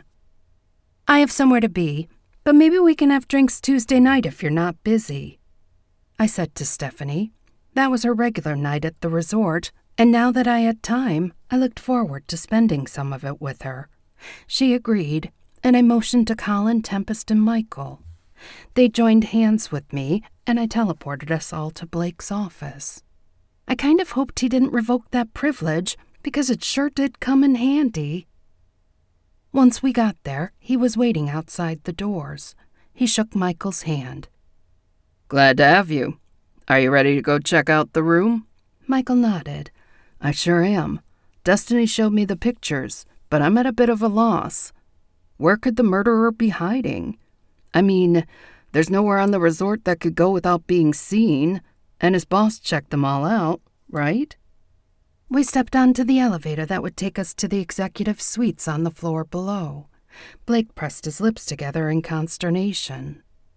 "If you'd asked me that 24 hours ago, I would have said there's no way he was hiding somewhere. Now that we've discovered a flaw in our check-in and check-out protocol, I'm not sure what to say. I checked the security cameras from that day, and I don't know what any of them look like. I can't guarantee that they all left, which means one of them could have stayed behind." The elevator doors opened, and we stepped out, nodding to the little group of guests waiting to get on. "That has to hurt your feelings," Michael said. "I know how much pride you take in the security here, but to be fair, I would have never thought of that either." Blake ground his teeth together. "It's not your job to think of that, though. It's mine, and I dropped the ball." My heart went out to him because I knew how serious he was about his duties. "You gotta cut yourself some slack. Aside from large groups, most people do check out individually. Besides, that's shady. We deal with families mostly, so when one of them checks out, all of them do." "Yeah," he replied as he led us down the hall. "but my security measures are to protect those families. It's my place to make sure there are no holes." I let it go because I knew that no matter what I said, he wasn't going to stop beating himself up. The best thing we could do was solve the case and resolve the security issue. We stopped in front of a large set of double doors, and Blake waved his hand over the lock and muttered an incantation. The locks clicked, and he opened them. Stepping inside, he made a sweeping gesture with his hand. "Go ahead and do your thing, Michael. If you need anything from me, I'll wait right here." Michael pulled some gear from one of the pockets inside of his duster and got to work. My plan had been to walk around and see if I could find any clues, but I was fascinated by what he was doing. He had a leather pouch full of blue dust, and he sprinkled it over the furniture, muttering what I assumed was an activation spell as he went. Fingerprints appeared and glowed blue on every surface he dusted. Blake raised a brow. Either those guys touched everything while they were in here, or our maids need to do a better job of cleaning. One side of Michael's mouth quirked up into a smile. You'd be amazed at how many surfaces a person touches in a day. My guess is that your maids are doing a fine job. He pulled a scanner of some sort from another pocket and ran it a couple of inches away from each area that had prints. When he finished with the main area, he examined the scanner. Did you find anything? Colin asked. He shook his head. You said there were 4 guys aside from Mark in here? Yeah, Blake replied. 5 in total. Why? Michael pulled a sheet of paper from his pocket and examined it. Because I've gotten prints from 6 different people, but 5 of them officially match the names on this list. Well, other than Gleason's, of course. He was the only one using an alias. Who's the 6th set belong to? I asked. Michael glanced at the scanner. Daisy Black. That's one of our cleaning ladies, I replied. She's been here for years, and I know her personally. No way is she a thief or a murderer. She's a grandmother and a really kind person. Michael lifted his shoulder. I'm not usually a fan of taking somebody at surface value, but according to her prints, she's legit and she's never been arrested for so much as jaywalking. She was born and raised in Abaddon's Gate, so that's really saying something. Blake's shoulders slumped. So we're no further ahead than we were? Michael wobbled his hand back and forth. Yes and no. At least now we know that the rest of the guys who stayed here are who they say they are. That doesn't necessarily mean that they were involved in the theft or that they didn't kill Gleason. It just means that they've never been caught doing anything wrong, aside from a couple of them having traffic violations. I'll run them all down and see if any of them have been doing anything suspicious, but for now, I hate to point the finger at any of them. So much for that little glimmer of hope I'd had at dinner. Michael turned to me. Can you take me to talk to this Mark fellow? I nodded. Sure. I'm not sure what he's going to be able to tell you that he hasn't already told us. He gave me the same look he'd been giving me my entire life that said he thought I was being ridiculous. Just take me to him. Believe it or not, I'm as good at my job as you are at yours. That was a fair point. Okay, then. You want to talk to him tonight or wait till tomorrow? No time like the present. The longer we wait, the slimmer our chances of catching the murderer or finding the crowns. I held up my hand. Say no more. While we're down there, it won't hurt to check the other cottages either. If he's hiding in one, it's possible somebody else is occupying one of the others. As I took their hands to teleport them to Mark's cottage, I crossed my fingers and hoped for an easy solution.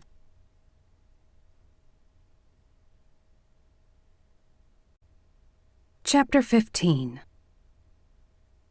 As much as I'd hoped Michael would glean some new information from Mark, that didn't turn out to be the case. When we left his cabin a half hour later, Colin and Michael looked as disappointed as I felt. My brother put his hand on my shoulder as we strolled along the beach toward the next cabin. Don't let this get you down. Most police work is just like this. It's not like you see in the movies where we solve everything in one night. Remember, I've been chasing this guy for over a year, and I'm better than average at my job. Just have a little faith. I sighed and paused to take off my shoes so that I could feel the cool earth beneath my feet. As a water witch, it soothed me. And right then, I needed all the comfort I could get. That's the thing, though, I said, pushing my toes into the wet sand. We don't have another year. We don't even have another week. Shoot, we barely have another day. If we don't solve this quickly, Mark is in big trouble. Not to mention, it's not a good look for the resort that we've had another murder or that the king's and queen's crowns were stolen. The moon was full and glittered off the surface of the ocean. The water was unusually calm even for the Gulf, and the stars were clear and bright in the sky. Rocky and Tempest were chasing each other through the woods, and Colin and Michael were talking about football as if we weren't trying to catch a murderer. Normally, my surroundings would have been enough to relax me. This, however, wasn't a normal situation. Look, Colin said a few minutes later, I realize that you take everything here personally, but it's a resort for magical creatures. Let's face it, we may not have more criminals than the human world, but our criminals have the ability to do much worse things. To be honest, I'm surprised you guys don't have more crime than you already do. That didn't make me feel any better. We were coming up on the next cottage, so I crept away from the water line and closer to the trees in case somebody was there. It looks deserted, Tempest said when we got to the edge of the property. She was right. The windows were dark, and there was no smoke coming from behind that would indicate somebody had a fire going in the pit. Still, I wanted to be sure, so we took a few minutes to go inside and check each room. Much like Cassandra's cottage, the entire place was covered in a fine layer of dust. Nobody's been here in a while, Michael said once we'd examined each room. Let's move on to the next. How many more are there? Just one, I replied. 15 minutes later, we'd cleared it, too. I sighed. Well, this entire night has been a bust. Michael scowled at me in the moonlight. No, it hasn't. We learned that the people Mark was here with seem to be on the up and up, and now we know that nobody's camping out in these cottages. I'll go follow up and make sure that all the construction guys are where they're supposed to be. Just because they're using their real names doesn't mean they didn't have a part in it. Not to add to the stress, Tempest said, but the guests are going to start getting restless because they're not allowed to leave. We still have the resort locked down, and we're coming to the end of the weekend. People are going to want to get home. They're going to want answers, too, I added. All we told them was that the resort's been locked down for security measures. Tempest huffed a breath out through her nose. If you think for 1 second that everybody on this resort doesn't know what happened, you're out of your mind. I'd venture to say that everybody knew within a half hour of it happening. She probably wasn't wrong. I knew all of our staff knew, and it wasn't a far stretch to believe that all the guests did too. It was strange that nobody had asked me about it, though. Rather than teleport back, we opted to walk. It wasn't that far, and it wasn't like we had any leads to follow up on. Or at least, I didn't. When we came to the royal cottage, though, I held out my hand. I think it's best if we teleport from here. I don't want to run into either one of them. Once we made it back to the tiki, Michael said his goodbyes. I'm going to go to Atlanta right now and check on those guys' alibis. I'll let you know what I find out. And if you learn anything new, get in touch. Since there really wasn't anything else we could do that night, Colin and I decided to continue our walk down the beach. It was still early, and I smiled when the moon flashed off familiar jewel-toned tails several yards out into the water. Amber and Dax's kids were playing in the surf, so I called to them. They popped their heads to the surface, and I was surprised to see that the prince and princess were with them, although I suppose I shouldn't have been. According to Blake, that's where they'd been when the crowns were stolen. "Rock the fishbowl, Des," one of them called. I smiled. That's what they called it when I created waves. After checking to make sure nobody else was in the water or on the beach, I held up my hands and muttered the spell. Within just a few seconds, large whitecaps swelled in the distance and rolled in as 7- and 8-foot waves. The kids squealed in delight as they splashed and played in them. Colin smiled and squeezed my hand. You're great with kids, you know that? I shrugged. I suppose, Or at least I'm good with older kids. I'm not a huge fan of babies. They make a lot of noise and ooze goop out of all their orifices. He bumped me with his shoulder. Come on now, admit it. Babies are adorable. I scoffed. Yeah, they're adorable when they're sleeping and when you can hand them back to their parents. He glanced at me sideways and studied me for a second. Does that mean you don't want kids? Wow. Had this conversation taken a turn for the serious? We'd never discussed much beyond what we were doing the next weekend, let alone what the future might hold. I don't know, I replied after thinking about it for a second. I mean, I guess in the abstract, I've always planned on it. In reality, though, I haven't really given it much thought. He breathed a sigh of relief. Good. For a second there, I thought maybe you were going to flat out say no. He was a few years older than me, and werewolves were all about family, even more so than most people. I guess it made sense that he'd put more thought into it than I had. No, I said, feeling a little more sure. I definitely want kids someday. I'm just not ready yet. He shook his head. Oh no, I didn't mean right now. Just sometime in the future. I grinned. Good to know you're not planning on getting started immediately. I have to work tomorrow, and I was kind of planning on enjoying some time off in the near future. He waggled his brows at me. I like the sound of that. We might not plan to start a family right off the bat, but we can practice. My face warmed as he mentioned that level of commitment with me, and I was glad it was dark enough that he probably didn't notice. He swung me around and pulled me into a kiss. With the moonlight surrounding us and the warm Gulf breeze brushing against our skin, I sank into it and just enjoyed the moment.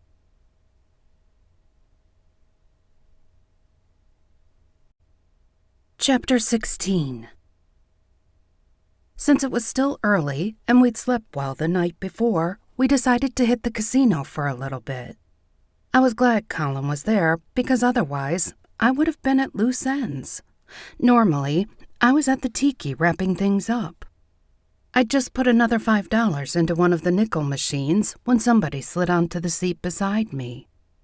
I just love these one-armed bandits, Matilda said, smiling as she slid her resort card into the slot. Giles is a big fan of poker, but there's just something about the randomness of pulling the arm and wondering what symbols are going to pop up that appeals to me. I smiled back at her. I know exactly what you mean. Colin and Tempest like to play blackjack, but I'd rather play these too. Plus, I don't spend nearly as much money. Unlike a lot of the human casinos where the arms had been replaced by a button to make the symbols spin, we'd stuck with the old school ones. It was fun to watch other players because so many of them had rituals. Some people believed that the faster you pulled it, the better your odds, and others believed that slow was the way to go. Personally, I was grounded in logic and understood that it didn't matter how fast or how slow you pulled it. All that mattered was whether or not the odds would finally fall in your favor. We sat in companionable silence for a few minutes, each of us playing our own machines. You know, she said, casting me a sideways glance as she pulled the arm down. Doing stuff like this is a luxury. Back in our poor days, we'd lay in bed at night and imagine doing stuff like this sometime in the far future when we'd made our fortune. Her eyes shone with the distant memory, and I tried to imagine what it would be like to be with Colin for as many years as she'd been with Giles. Oddly, the thought was comforting. My mind drifted back to our earlier conversation, and I wondered if our relationship had passed some invisible new line. If it had, I was okay with it. It must be comforting to know somebody as well as you know him, and to have somebody know you as well as he does. I said as my machine lit up. I hit the button to add the $10 I'd won to my current total. She thought about that for a second. Most of the time, yes, but sometimes it's nice to do the unexpected. You know, mix things up a little. Do something he doesn't expect. It keeps things fresh. I laughed. I'm almost afraid to ask. She winked at me. You probably should be. We played for a while more in companionable silence until I'd spent my limit. I glanced around the casino to see where Tempest and Colin were, and sure enough, they were at the blackjack table. You have a good night, I said to Matilda, then grinned. Especially if you plan to mix things up. She cackled and slapped her leg. You do the same, sweetie. Just as she said that, her machine lit up, and she squealed in delight. She'd hit for $500, and despite the rock on her finger and the rubies and sapphires dripping from her neck and ears, you'd have thought she'd won the lottery. The air inside the casino was stuffy, so I decided to walk outside to get some fresh air and to talk to Margot. We used to spend a lot of time together back when I was dating Blake, but since we'd broken up, I hadn't spent as much time with her, especially since I'd started managing, too. Destiny, she said, her stone face lighting with pleasure. I was hoping you'd stop and see me. How's the investigation coming? I climbed up on her pedestal and sat between her paws. The investigation is at a standstill, so we decided to spend some time at the casino. It's hot in there, though. I leaned my head back against her cool stone chest and closed my eyes as the Gulf breeze dried the sweat on my skin. Is that sadness I'm sensing in your heart? She asked gently. I answered without opening my eyes. I don't know. Not sadness, really. I'm just feeling a little out of sorts today. Ah, she replied. I wondered how you were going to deal with the change. I twisted my head around so I could look up at her. How did you know? I just hired her today. She chuckled, and her chest rumbled behind me. I'm an old creature, child, and I know you well. Remember, though I don't do it on purpose, I can see what's in your heart. I know how much you love your job, and change, no matter how good it is never easy. I sighed. I know I'm being silly. It's just, she's already made changes that improved the place, and I can't help but feel like I should have done all that myself. Margot was quiet for so long that I was beginning to think she wouldn't answer me. Sometimes we stand so close to things that we can't see what's right in front of us. Without you, the tiki wouldn't be the success that it is. And have you considered that by hiring her, you're the one who's improved the place? I hadn't really looked at it like that. So what you're saying is that her improvements are my success? In a roundabout way, yes. That's what good leaders do.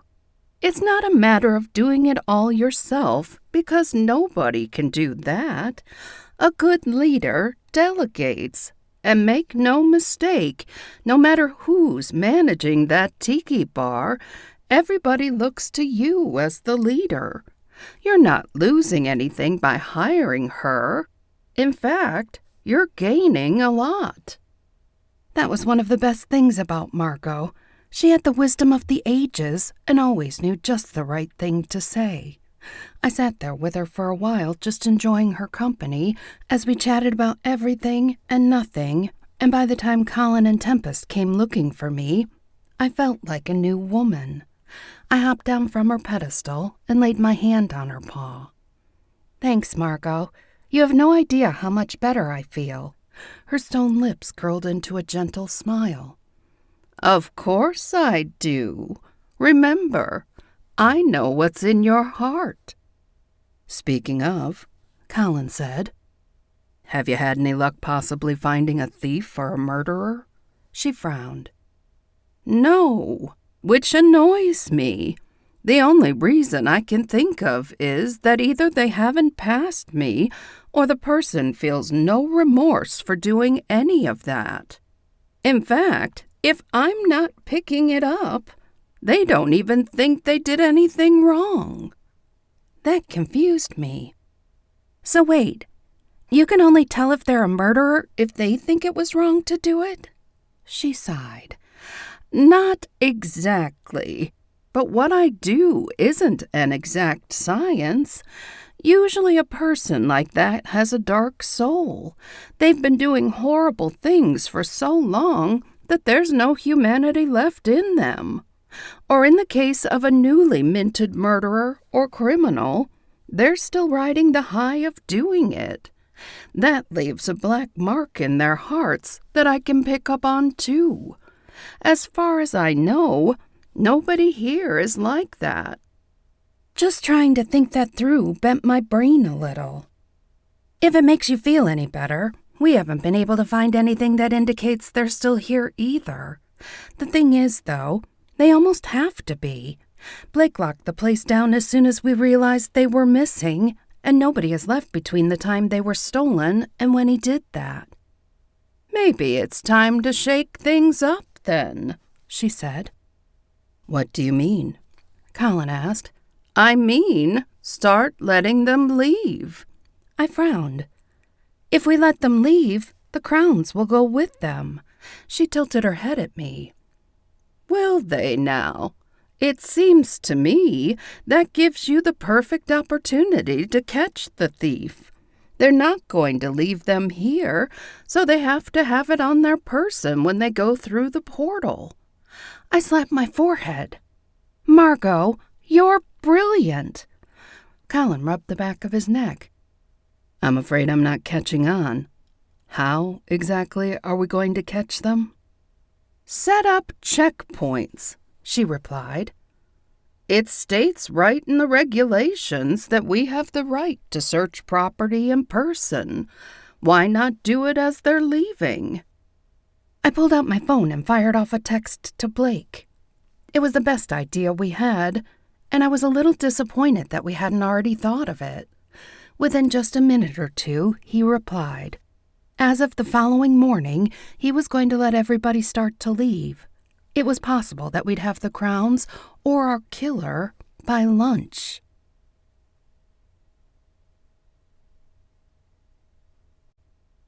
Chapter 17. I was so excited I could barely sleep, but I finally drifted off around 3. When my alarm went off at 7, I poked my hand out from under the covers to turn it off. Oh, no, you don't, Colin said. He was curled up behind me, so I not only heard him, I felt the timbre of his voice rumble in his chest. We have a murderer to catch and crowns to retrieve. Tempest, who'd slept at the foot of my bed, bounded up and licked my eyelids. I scowled and tried to shove her away. Knock it off. That's gross. I wiped the back of my hand across my eyelids to get rid of the fox spit, but that wasn't the sort of thing conducive to going back to sleep.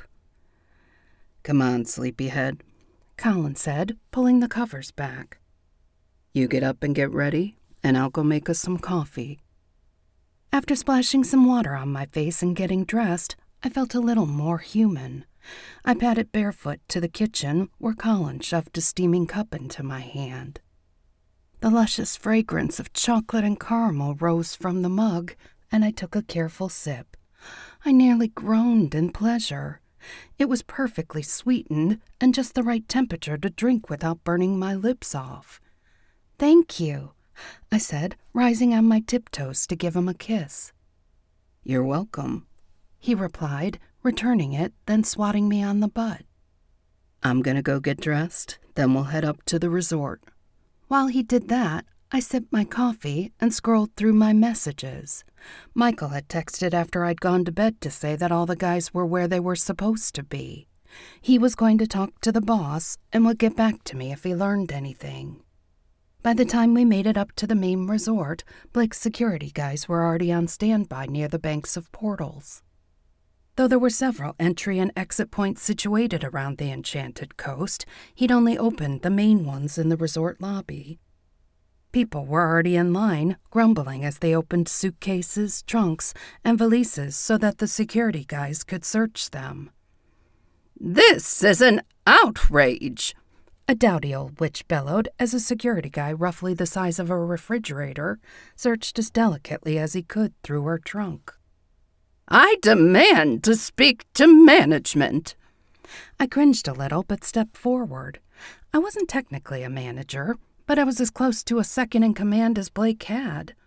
I figured I could take one for the team, considering little old ladies weren't exactly his specialty. "Hi, my name's Destiny. If you could just give us a little bit of latitude, we'll have you on your way in no time." She drew herself up to her full height, which was just under 5 feet. I wasn't about to make the mistake of assuming that just because she was small, she couldn't do any damage. Most of the women in my family were tiny, but had I been forced to give odds on them or Mr. Refrigerator, my money would have been on them. I should have been on my way yesterday, she barked. Instead, I've been stuck here.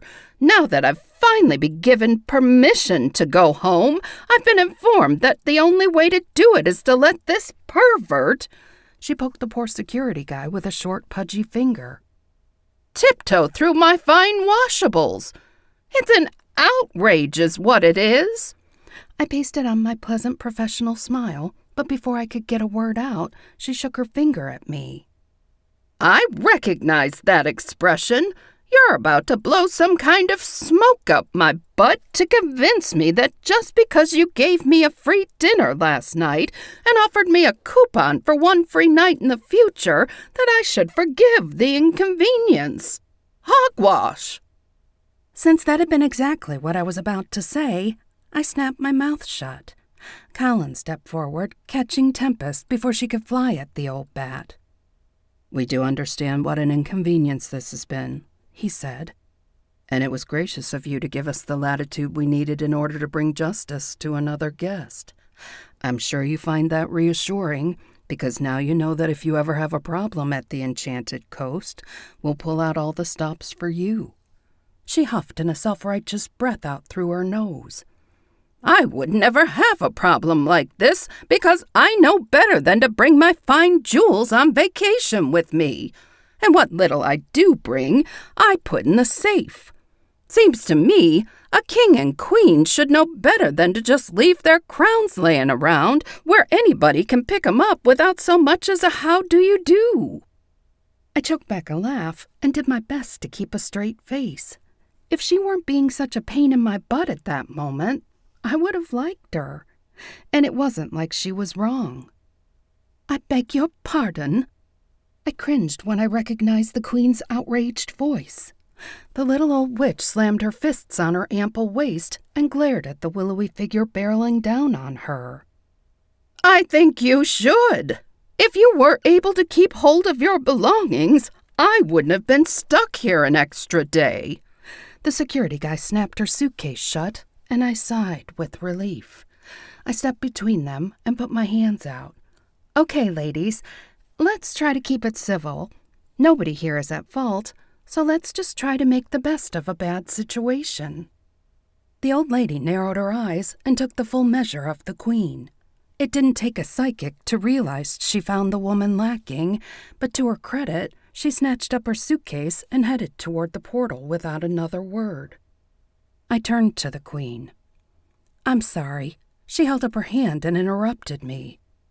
"You have nothing to apologize for, and I can't say that I blame her for being mad either. In her shoes, I'd probably be the same way." My heart went out to her because the bags under her eyes were big enough to count as carry-ons, and her face was pinched and worried. "Why don't you get some coffee?" I said. "Have you had breakfast?" She shook her head. "No, but I'm not hungry. Triton and I haven't stopped fighting, and I haven't even hardly seen the kids since we got here. They've been playing with Amber and Dax's kids.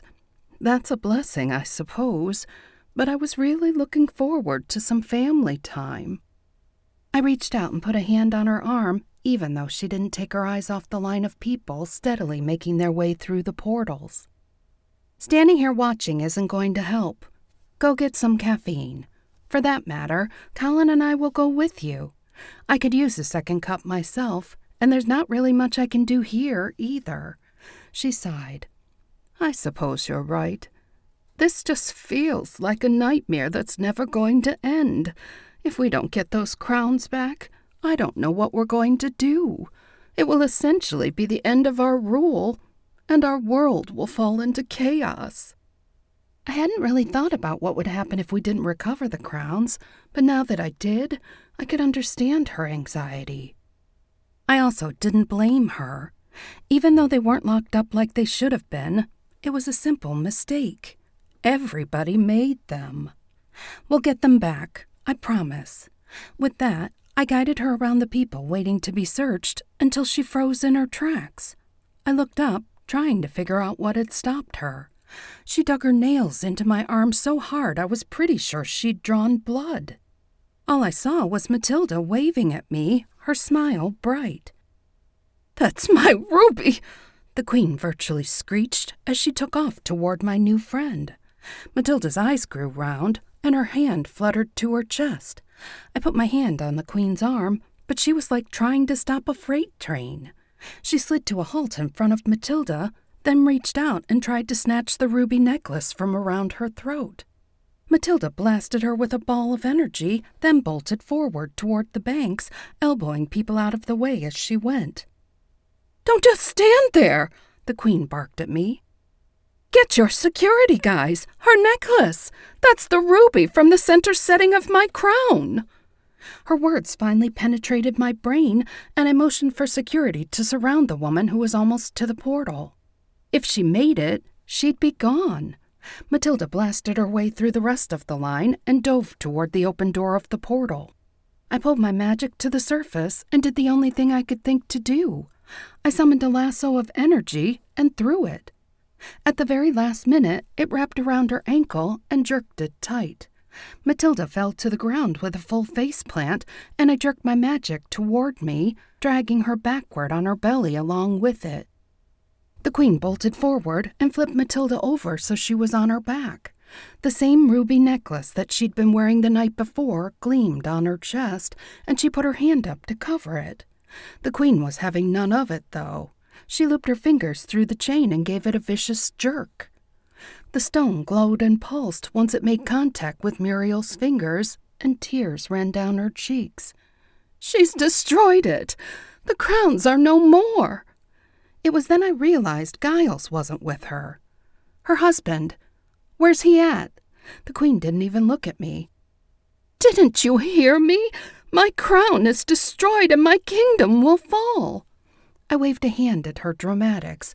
"Yeah, I heard what you said, but what I'm saying is that her husband is around here somewhere. She only has one stone from your crown. You've recovered it, and it apparently still has its magic. We don't see any of the other stones, and the king's crown is nowhere to be found. Pull yourself together and help me." I didn't mean to be so abrupt with her, but now wasn't the time for her to fall apart. I knew she was a strong ruler, and that's the person I needed beside me.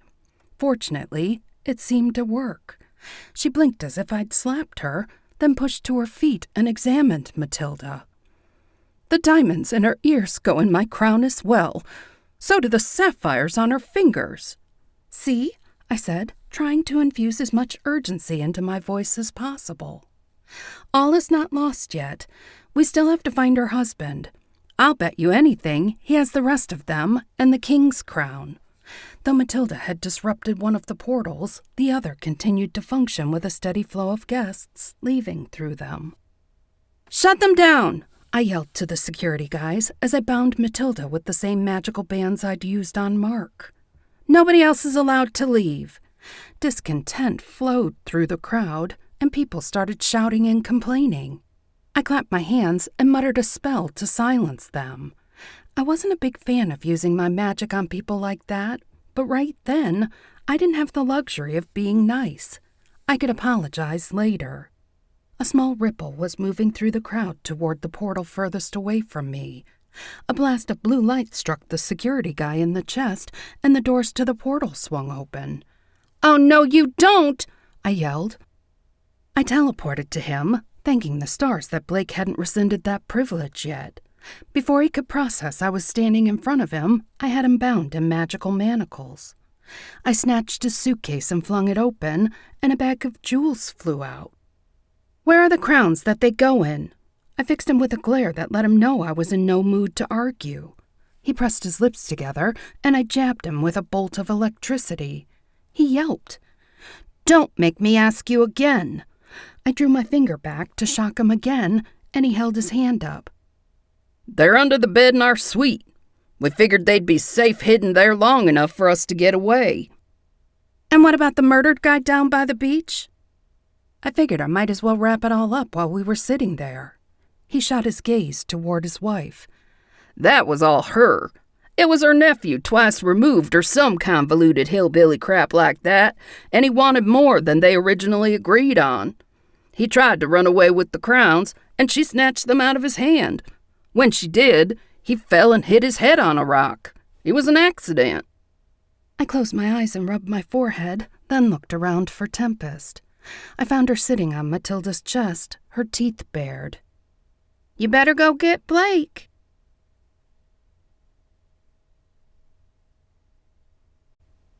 Chapter 18. Despite the Queen's fear, the crowns ended up being just fine. Thankfully, we had a fairy on the resort who was experienced in magical jewelry making and had the crowns back together and working in a little bit of no time. After all the excitement died down, Colin, Tempest, and I decided to go to Abaddon's Gate to visit my cousin Mila. "Are you nervous about leaving the resort?" Colin asked an hour later, as I stuffed an extra outfit and grabbed some granola bars in my day bag. I thought about the question for a minute and was surprised to realize that I really wasn't. Nope, Bob's training Cassandra today, and to be honest, I have utter faith that everything is going to be okay. I called her while you and Blake were wrapping up the legalities, and she's perfectly happy to start her training today. Bob agreed, and he's every bit as capable as I am. Today is our day. He reached out and took my bag from my hand and laid it on my bed, then pulled me into his arms. "That sounds like just the kind of day I want to have." He leaned down and rested his forehead against mine and gave me a little squeeze. I'd finally found a manager, the resort was back to business as usual, and I was getting ready to spend an uninterrupted day with the most amazing man I've ever met.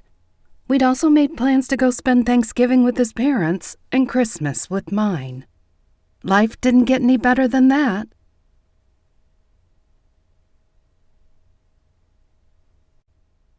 This has been Beachside Burglary, an Enchanted Coast Magical Mystery. Enchanted Coast Magical Mysteries Series, Book 6. Written by Tegan Maher. Narrated by Megan Kelly. Copyright 2021 by Tegan Maher. Production copyright by Tegan Maher.